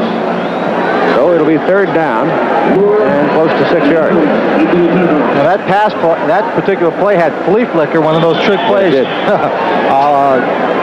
All about it. The offensive line, they're not charging out as if it's a run, but nobody's crossing the line of scrimmage. Everyone's back. They're not downfield, but you have 3 receivers who are downfield. Joe Cribbs has that ball cradled and is running as if he had no intention of throwing the football. Call it third down and 5. Pass is incomplete, intended for Smith. As Stout was under some heat. Number 23, Antonio Gibson, came in on the blitz from his defensive cornerback position. He came right through the alley that Cliff Stout was looking at to throw the football. Jim Smith hadn't turned around, so he had no chance to make the play. And on fourth down, Riley Dodge is leading his offensive team in. 4th and 5, Cribbs comes out. Gant is in. Well, apparently he's got Earl in there, hopefully to either provide some protection. He's not a bad pass receiver either. He's got the ball. And he isn't going anywhere. Well, now that's funny call. Well, I think what he tried to do, Keith, was take advantage of the fact that on 4th and 5, obvious passing situation. If everyone were back and taking deeper drops, that play might have had a chance to work.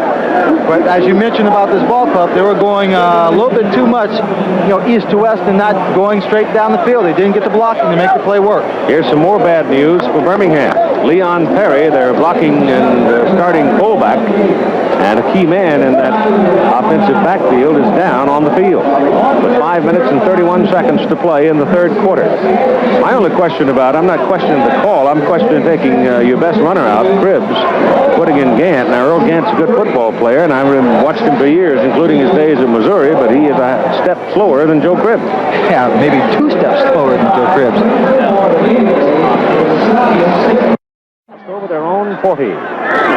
They lead 33-3 as Fusina gives it to David Riley, and Riley tumbles down as he rolls over the top top of Max Jones, number 51.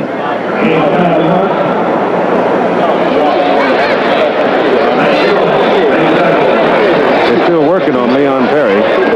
Check Might be a neck injury. Yeah. Makes me nervous. Yes, sir. Dave Riley now with 5 carries, has a total of 48 yards in the ball game today. Not a bad average. Nope. I wonder if he's still breathing hard. Got 6, second down, 4.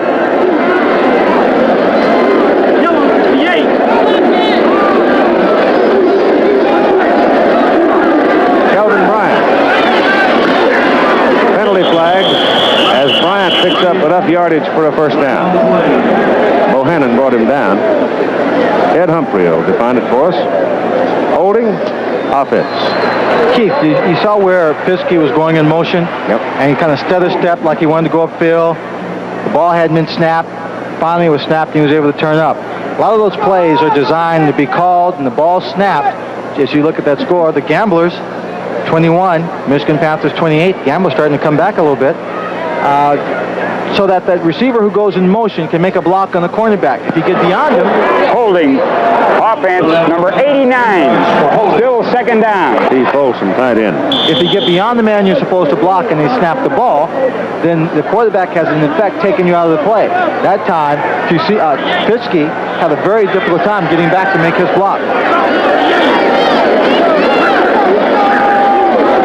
Bryant again on second down and 14, and he goes and gets first down anyway. David Evans, number 26, and 55, Herb Spencer, make the tackle. Kelvin must be getting close to 100 now, isn't he? He's got 85 yards. He just glided down the field on that run. It didn't seem to take much effort on his part. He had a good hole, good blocking. Cut on the bridge of the nose of Leon Perry, and we were also told he has suffered what appears to be a minor jaw injury. So he took a pretty good wallop from somebody. Alan Harvin is in now as the beat back out of the eye. Bryant goes out. Turn Riley loose. And David goes for a first down at the 31 of Birmingham. Running in behind Gilbert and Oates. Again, that's the same play he ran earlier in the ball game, where he got more yards running down the center of the field. Again, going behind the blocking of a very strong offensive line that seems to be wearing down the defense. You see, number 76, Phil Bourne, was being blocked out very effectively there. He picks up a good block downfield, and then he gets the tackle. Immediately raised his hand and said, "Help!" Rotenberger comes in at fullback.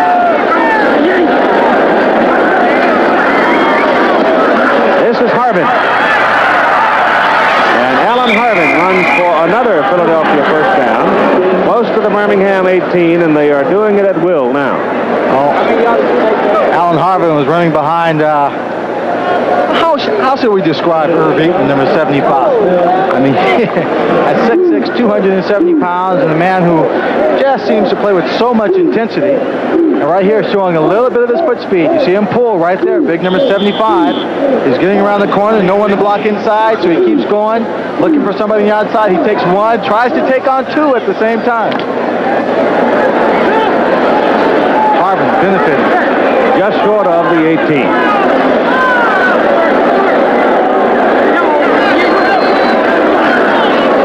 This is Rotenberger. A yard or so, maybe 2. Bill Rowe, who has just come over. Bill Rowe out of Colorado played last year with the Boston Breakers and was up at Memphis for a time. And with all the injuries that Birmingham has had, they bring him over. Andy Canavino has also joined the Birmingham roster out of Michigan. I believe, if I remember, Andy might have been the all-time career tackler at Michigan on the Boston Breakers. Second down, call it 8.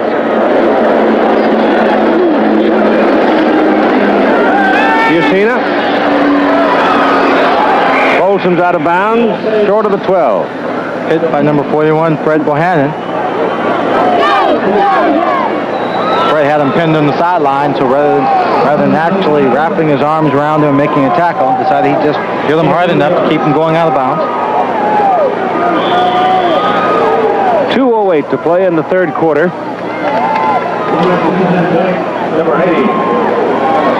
And the Birmingham Stallions desperately need help.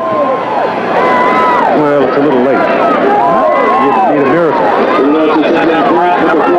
Well, we've seen the Philadelphia Stars come back. Not from 30 down.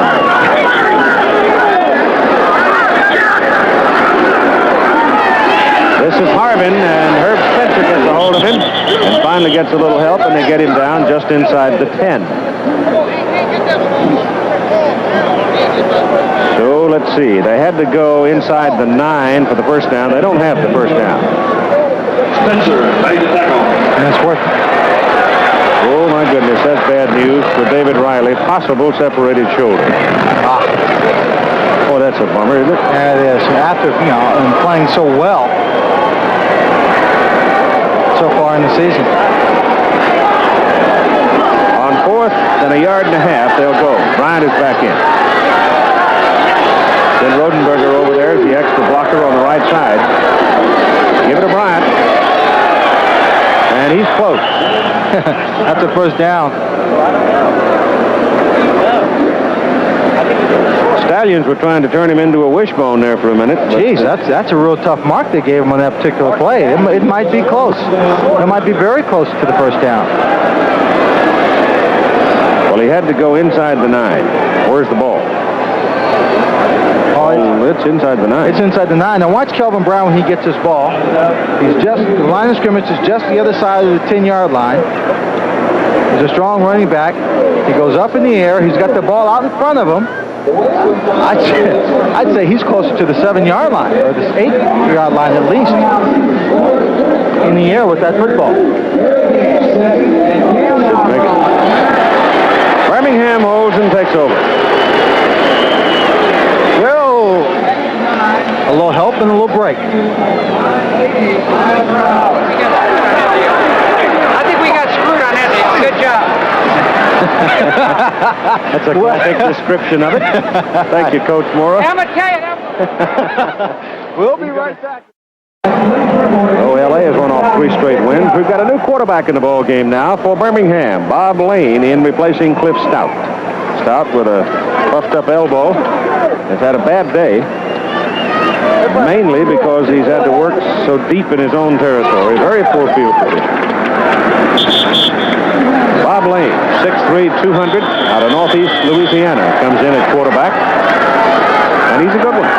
He's a good one. A change of pace right here at quarterback might be just enough to shake up the defense of Philadelphia. Ken Carlton makes his first appearance of the day as well. And Lane back, dumps it off to Joe Cribbs. Cribbs is out there, gets a little help, gets up near the 20, out, and he's down on the 20. And it's a first down for Birmingham. For a second, Keith, I thought that young Bobby Lane was going to get caught trying to set this screen up. They run a play-action fake to Cribbs there. He's rolling out to his right. You see number 59, John Bunning, coming in and forces Bobby Lane to hold up. Well, that's by design. He wants to throw back on the screen, and Joe Cribbs gets some good blocking out in front. First down. Stallions are now up on the 20. Lane's pass is incomplete. Pass was intended for Cribbs, and 47 Garcia Lane and Mike Lush, 27, were over there, and Sam Mills was also lurking in the neighborhood. Well, they had their leading receiver, number 86, Jim Smith, over there, and Joe Cribbs on the same side. And you put those two together anywhere on the football field, and you'll draw a crowd. Now we're told that David Riley has a bruised shoulder only. We hope that is correct. When you see the quarterbacks like Birmingham's has been doing all day, and right there Bobby Lane did the same thing that Cliff Stout had been doing, they're hitching. That means that somebody in the Philadelphia secondary is playing awfully well. Nothing there as William Fuller steps in to stop Joe Cribbs. And he goes down right on the line of scrimmage at the 20, and time is running out now in the 3rd quarter of play.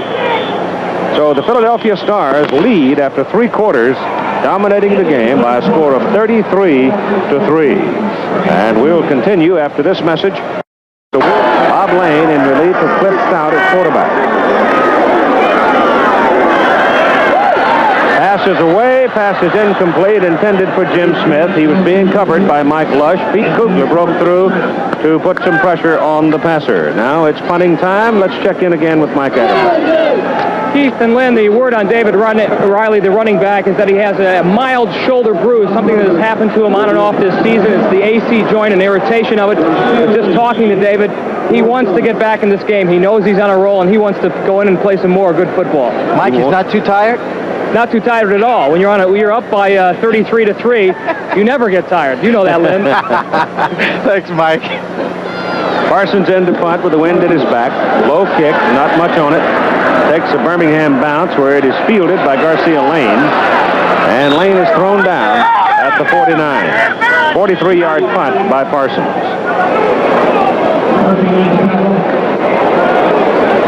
Garcia's a little hot. If there's anything to be learned from those stats, it goes along, I think, with really the simple matter of truth for the Birmingham Stallions is don't make your mistakes early in the ballgame. And they did, and it's cost them in field position, and Philadelphia's taken advantage of everything that's been laid in front of them. Yusina dumps it off to Alan Harvin, and Harvin now is knocked out from under the football by Fred Bohannon. So the pass is incomplete. Well, it goes back, I think, really honestly, to the first punt, Sean Landetta's punt. He got a good bounce on, hit a knuckleball, and rolled and let it roll dead on the one. And really, from that point on, it's just simply been all Philadelphia.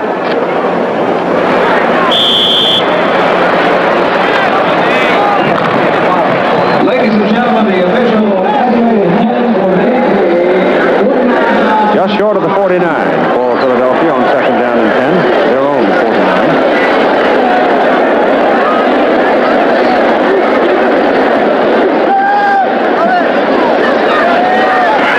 Pitsky, first down at the 39 of Birmingham. Pitsky ran a very, very good route. Now, when he turned around for what was obviously a little hook pattern, he was not open. Now watch as he turns around, there's someone underneath, people behind. He comes back to the football, steps right in front of the defender, and that is what causes him to be open. Yusina just waited for him to turn the corner and come back. It's a nice, neat little pass, picks up the first down, and keeps the drive alive.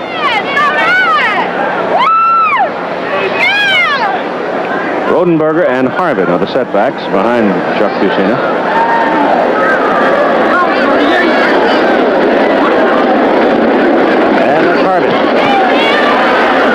And he's to the 36 for 3 yards.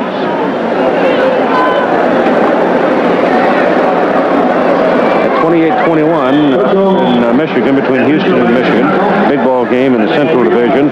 San Antonio and Chicago now. That's closed up some as Evans is bringing Chicago back. It's now 23-21, and Memphis, Washington in overtime in a 10-10 game. Walter Lewis scoring to tie it up and put him in overtime. And here's Brian Thomas now in the ball game. Brian Thomas out of Pitt. 5'10", 180. And he carries the football to about the 35. So Brian Thomas, who has been brought along rather slowly,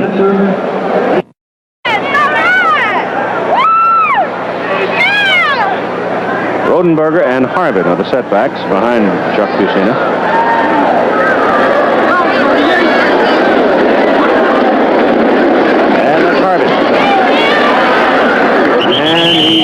To the 36 for 3 yards.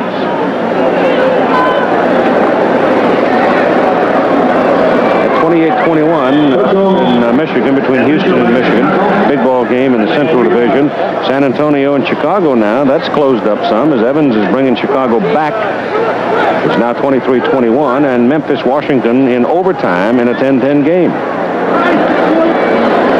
Walter Lewis scoring to tie it up and put him in overtime. And here's Brian Thomas now in the ball game. Brian Thomas out of Pitt. 5'10", 180. And he carries the football to about the 35. So Brian Thomas, who has been brought along rather slowly, has had now 14 carries with the Philadelphia Stars for a total of, what do you get there, 2? So he's picked up 53 yards. With the score being 33-3, this is the kind of game that a coach, Jim Mora, enjoys because he can now get some of his backup personnel into the ball game and get some experience. Brian started under Jackie Sherrill at Pitt, finished under Foge Fazio. It is third down and a good 6. Yusina gets it away to Herbert Harris and then takes a lick from a blitzing David Evans. And the pass is complete. Good for the first down near the Birmingham 27. It's a blitz control route. No, they don't mark it that far. It's marked at the 29, and they wanted to measure it. I saw the one linesman standing down at the 27, but the other one's holding the football back there near the 29. Looks like the ball is inside the 29, and if it is, it will be a first down.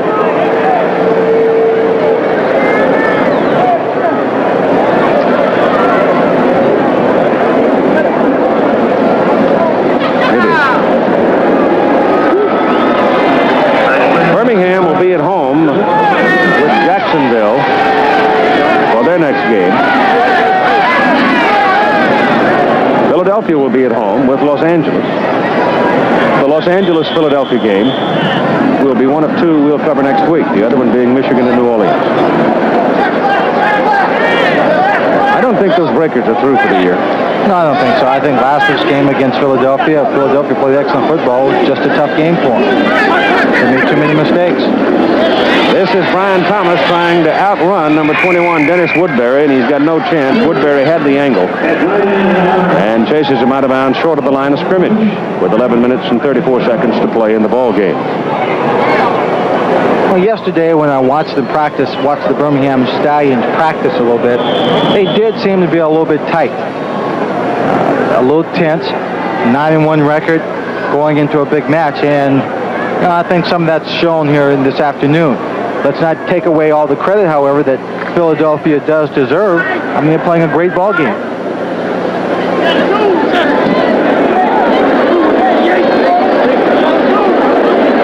Harbin is in there now at the fullback position.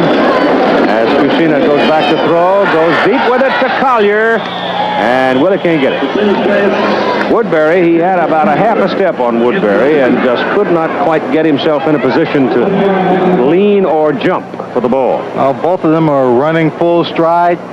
Collier looking at the ball coming at him, wanted to get on his horse, had to keep that speed going just to stay up with it. If you've seen it, you saw him get up on his toes as he let that one go to give it some loft. Wanted to drop this one right in over the shoulder of number 21 Woodbury, but it was just out beyond the outstretched arms of Willie Collier also. Third down and 12.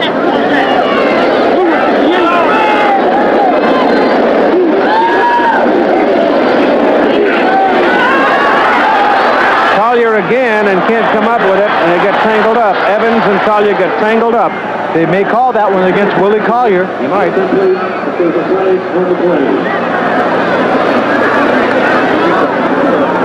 It looked like Willie Collier might have... No, against Evans. It was against Evans. It looked to me like Willie Collier might have just slowed up and pushed off a bit in an effort not to outrun this pass.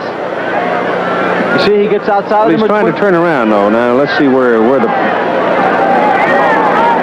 Well, his arm goes out. Evans' arms goes out, and I guess that's why they call it. But look at Willie Collier. He's looking back at the ball. You see his arm goes back. He tries to go over the top. He bumps the helmet of Evans. I don't know. That's a tough call to make. Well, the man is entitled to an effort at the ball, and I thought Evans might very well have denied him of the effort to catch the ball. Yeah, but the defensive back is also allowed to hold his position. He had position there, and the receiver can go through him in an effort to get the ball. It's a first down for Philadelphia as Rodenberger carries it from the 17 and gets it to the 13. Picked up 4 on that carry. 4 yards.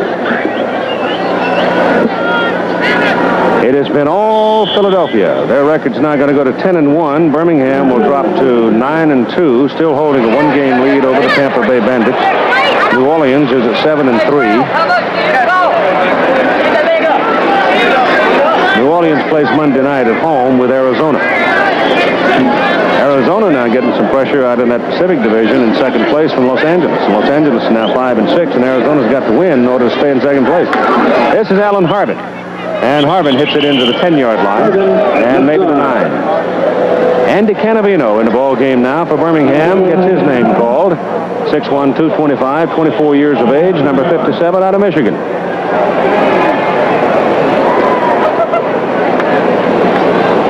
There's Andy. Philadelphia team is not slowing down, Keith.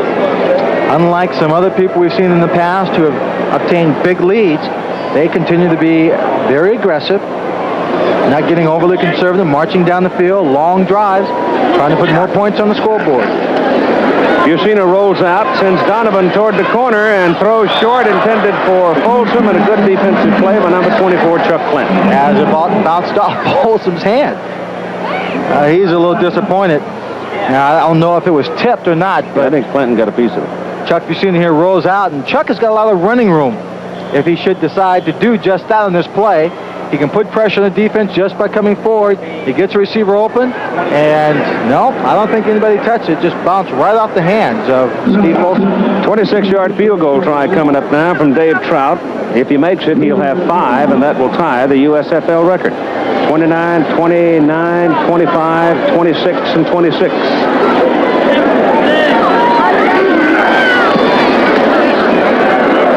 He got it. So Dave Trout hits his 5th field goal in the ball game.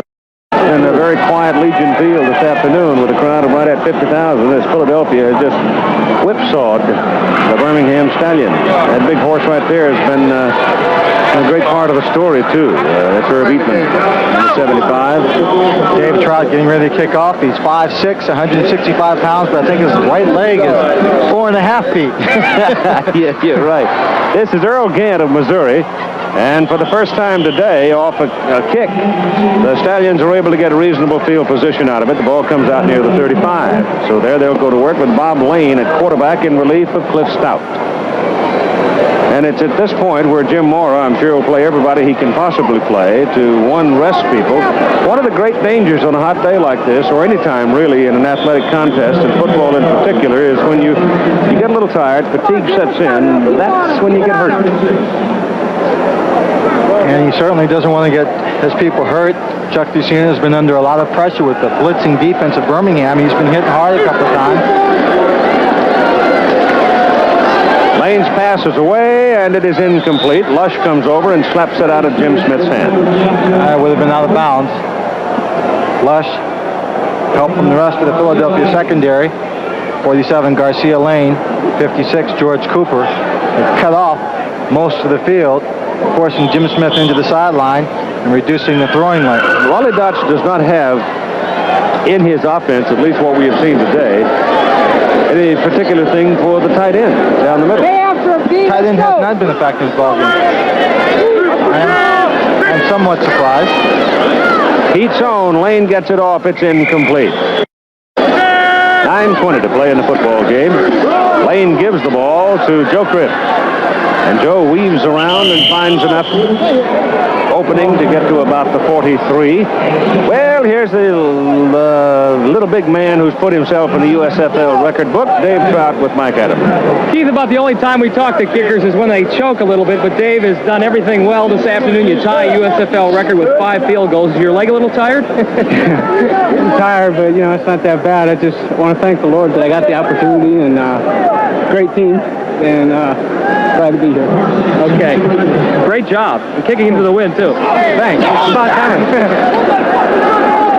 Ball takes a Birmingham bounce, heading for the goal line. They can't stop it. Rolls on in. Well, that'll help Bob Parsons' punting average for the day. He had the wind at his back. David Evans trying to slap it back out of there and couldn't do it. But the big kick has come too late. 8:37 to play. Oh, look at this. Houston is caught up. It's all even now at the Silverdome. 28-28. They were behind at one point, 21-20. That was a heck of a ball game last Monday night between Los Angeles and Houston. Went overtime, and L.A. pulled it out.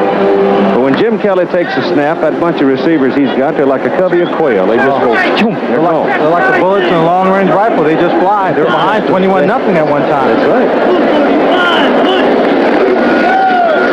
Tim Reardon is in at quarterback, and Brian Thomas at tailback, and Brian is on his way for his biggest run of his professional career. Goes out of bounds just about the 48-yard line. Every 28 yards, Woodbury makes the tackle. I'll tell you one thing, Miles Tannenbaum and Carl Peterson, the owner and general manager of the Philadelphia Stars, left a few minutes ago, and they were beaming. They looked like a morning sun on a clear day. Jerry Sklar, the general manager of the Birmingham Stallions, came in, and I'll give the man some class. He had a half a grin. And that's pretty darn good. That's a lot under the circumstances.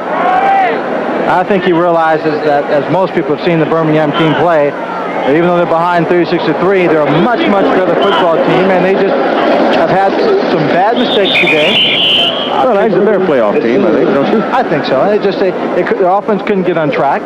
They had poor field position throughout the day, and that gives the credit to the Philadelphia Stars special team. The only thing about that Southern Division, though, when you look at it, you got Birmingham's going to be 9-2, Tampa Bay 8-3, New Orleans, if they win tomorrow night, will be 8-3. Otherwise, they'll drop to 7-4 against Arizona. But that's a tough division.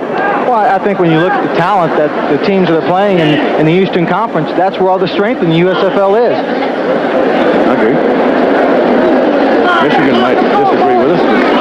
This is Thomas again. Ryan Thomas on 2nd down and 8. Steps his way to about the 48. Get him 2.5, and Mike Perko makes the tackle. I'll tell you one thing. The guys who have been playing defense all day for Birmingham are going to sleep well tonight. Because they've had a hard, long day. They're going to put a lot of fluids in their body after this game is over with, too, because they've been on that field for so long. They're drained. They're in pretty good shape. I haven't seen too many people come out or heard anything about complaining of cramps. Nope. It's 3rd down and 6. Fitzke in motion. Evans goes with him. Uh-oh. When Fitzke made the little juke step and stopped, the Birmingham guys inside teed off, but they didn't get there too soon. He had a quick snap. Ball handed to Brian Thomas, and Thomas gets to the 45. It was a matter very fractional as to whether or not they had crossed the neutral zone. But when Fitzke made his little juke step on his in-motion move behind the quarterback, Spencer teed off. Well, unbeknown to Fitzke, his little juke was perfect timing to get them going. Landetta's punt. Oh, look at this. Oh, when it's going right, it's all going right, isn't it? A punter prays for a bounce like that. As Sean Landetta punts it, it just popped straight up in the air and died on the 6-yard line. And Bob Lane from the 6, 1st down, overthrows Joe Cribbs. Cribbs out there all by himself. Lane just simply could not get the football to him. Sailed right by him, had a little steam on it. Joe Cribbs was just turning around when that ball came sailing by. And Jones comes off the field now. Toller comes in, and Cribbs has been relatively quiet. He's had one run of some size.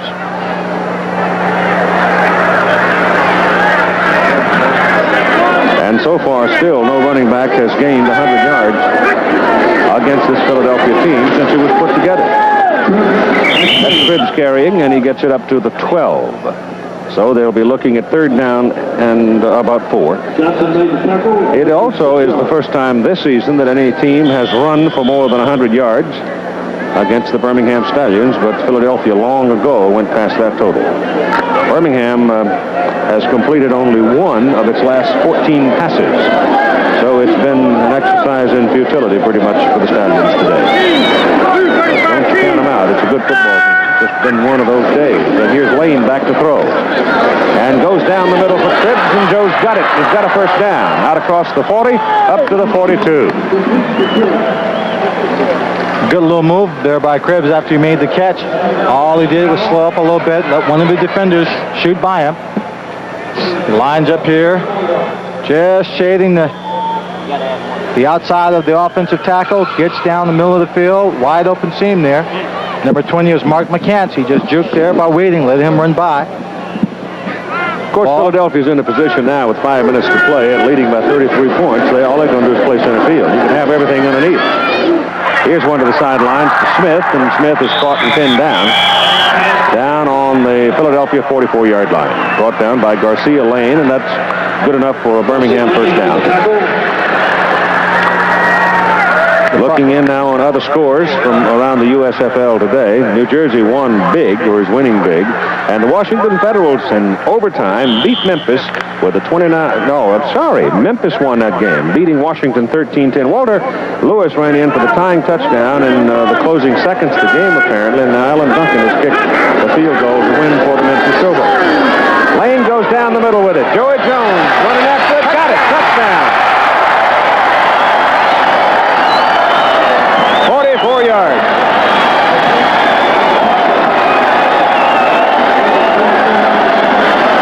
They were playing center field, number 37, R.L. Harris. Rookie from Stephen F. Austin. It's a man who was trying to cover. Joy Jones out of Alabama on the play. Joy Jones also a rookie. He is their big play man, averaging just over 20 yards per catch. You see him a catch, just looking at him. He gets inside of Harris, and he's just running right by him, eyes on the football the whole time. Excellent pass. Bobby Lane, touchdown. Birmingham will go for 2. Score is now 36-9 with 4:13 to play in the football game. You've got timeout called by Philadelphia, so I don't think they had the right people out there, or maybe not even enough people. So Philadelphia calls time as Sam Mills calls the time for the Stars and goes toward the sideline. Once you get Jones out there in a one-on, if it's a foot race, Jones has got a pretty good chance to win it. Yeah, he does. And here, Bobby Lane gets excellent protection. He keeps running back in to give him a little more time. We don't see a lot of people rushing. A lot of linebackers are spread out in the short zone.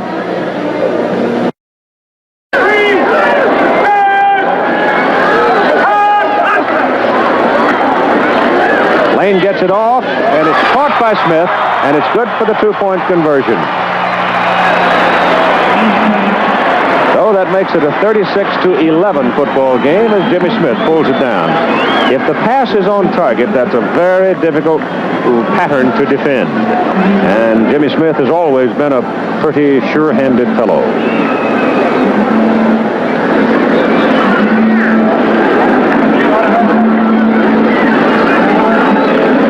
I think we might have an onside kick attempt here. All the receivers are up there for Philadelphia, and it looks like Philadelphia has covered it. You had some of the defensive backs, some of the receivers, including the tight end Folsom, up on the front line for the receiving team. And the Stars come up with the football at the Birmingham 48. Here's the speed merchant, Joey Jones, with Mike. Keith, I guess you could call your touchdown, Joey, a confidence builder. I mean, it would be very easy to quit this team being down by 25 points now, but that was a perfect indication of what has made this Birmingham team special this year. Yeah, I think we had a real slow game. This one we come out and made about all the mistakes you can make in one game, and we haven't made mistakes like that in the past, and that's what kept us winning. What we got to do is eliminate the mistakes that we made today, and forget this game and just start all over again. All right. Ryan Thomas runs out of trouble, and he's finally put away by Taft Sales, linebacker, and right about the line of scrimmage. It looked like they had Thomas back across midfield, but he got away from a couple. Got away from a couple and only lost maybe half a yard instead of 2 or 3. Clock running at 3:25 to play in the ball game. New Jersey rolls up 49 points today and beating Oklahoma 49-17. That is the biggest output of points by the Generals so far this season. Walker seems to be running well, 127 yards. Well, he had one big one, too, for 62. Tim Reardon running around and is finally caught from behind by Max Jones and brought down. So Reardon out of Temple getting some playing time, trying to scramble away and find somebody downfield, and he couldn't get loose. He was looking for Herbert Harris. Max Jones out of Massachusetts was rushing in there on a little bit of a blitz. And Reardon started to run. I don't think Reardon realized he was so close behind him. The game has changed. Used to be when the quarterback ran, he didn't have to worry about defensive linemen and linebackers catching him from behind. These days, you better have 2 sets of eyes. 3rd down and 8 now for Tim Reardon. Gets his pass away, drills Herbert Harris with it, and Herbert's got a first down inside the 30 of Birmingham. 2 minutes and 15 seconds on the clock. I'm sure that Philadelphia will let it run down to the 2-minute mark, take the timeout, and decide what play to call.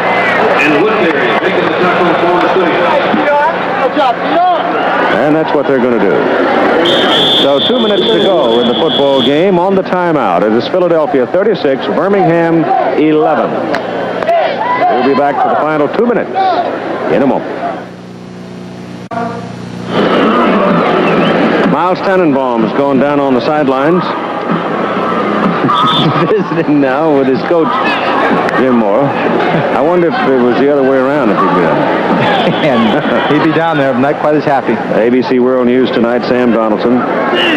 Report on the runoff presidential elections in El Salvador.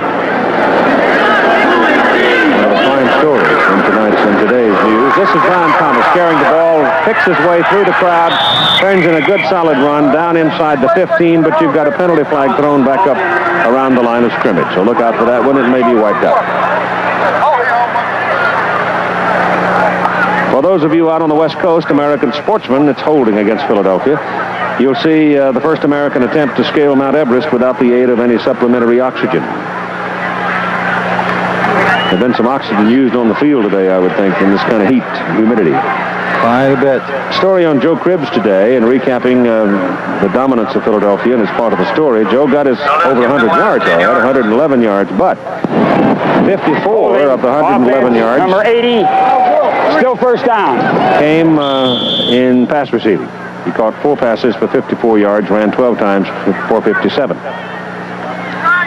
Now, just for a lot of backs, that'd be a pretty good day. Joe Cribbs. Not Joe Cribbs. Not even close to being decent. They back him up near the 40, and Reardon gives to Brian Thomas. Thomas, well, he's getting his feet wet with some authority. He's got a touchdown. Ball carrier for Philadelphia. Covers 39 yards and a touchdown. I tell you, Brian Thomas will come in handy. He's a tough little guy. Yeah, he'll be a little bit more than handy. Brian Thomas getting an opportunity to play here, where most of the time he sits on the bench and watches Kelvin Bryant and Alan Harvin. This time he takes the ball after having a big run, nullified by a penalty, goes straight up the middle, good blocking by the offensive line, and crosses the goal line for another score. And Bryant's got 69 yards now on 7 carries and a touchdown. He'll be in doing some lobbying next week with Jim Moore for a little more playing time. Reardon holds it, and Dave Trout kicks it. And Dave Trout has taken a run up the scoring ladder today, too. He's had a big day. 5 field goals, plus the extra points. He scored 19 points in the ballgame. Add them to the 59, and you got 78 points now for Dave Trout on the season. Jim Moore has to be pleased.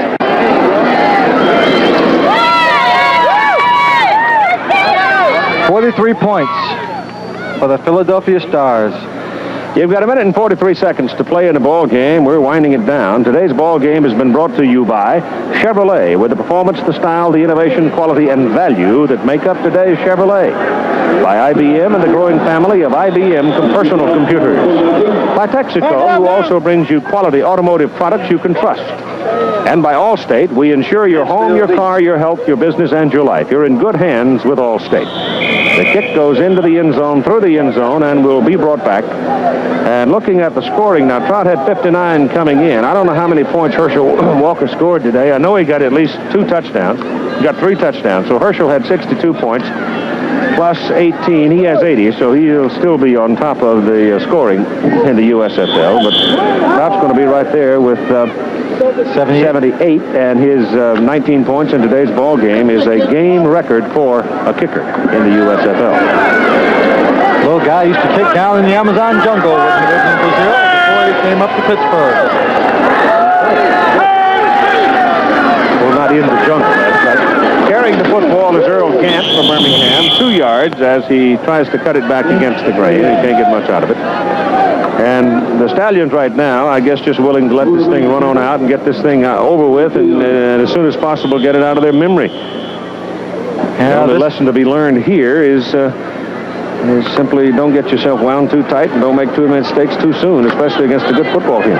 This is not just one of those games you want to say, well, we'll forget about it tomorrow. You want to take it out to the cemetery and bury it. Yeah. Put a marker on it or leave it unmarked. Hope it never comes back. Bob Lane's pass is intercepted, thrown right into the hands of Glenn Howard. The ball was thrown behind the intended receiver. Earl Gant, I think, was the man for whom the ball was intended. And suddenly, all of a sudden, here's a gimme for Glenn Howard. Houston and Michigan have now gone to overtime in their ball game at 28-28. That's a big ball game in that Central Division. They were tied for the lead. Here's the pass by Lane now, and it's thrown behind the receiver. And Glenn Howard is in the right place at the right time. You know what the problem is in a game like this, Keith? A minute and 3 seconds left on the clock, and more than likely, or a possibility that the quarterback will take the ball and flop on it. Let the clock run out. But if you hand it off to a running back like Brian Thomas, he's going to try for a touchdown again. Sure he is. Except this time it's Jeff Rodenberger, and he'll try too. And he picks up some yardage out of it, moving the ball from the 32 down to about, what, the 24? 8 yards. 50 seconds, 49 on the clock, running down. But when you run up a score like that, whether it's a coach's idea or just the players going for it, trying to get a touchdown, playing hard all the time, it stays in the back of your mind when you do that to a team, and it gives them a little something else to want to come back and meet this team again. Gather it up. Raleigh Dodge, head coach of the Birmingham Stallions, coached in coached in Pittsburgh for the Steelers, coached in New England for the Patriots for a while. Not pleased, he knows he has a better football team, but he'll have some words for him when it's all over. That's Rodenberger carrying, and the clock is winding down now, and this one's just about history. The Birmingham Stallions record will drop to 9-2. The Philadelphia Stars Way to kick that thing. go to 10-1. And Dave Trout scores 19 points for a league record for a place kicker. And the game's over with the final score. The Philadelphia Stars 43, the Birmingham Stallions 11.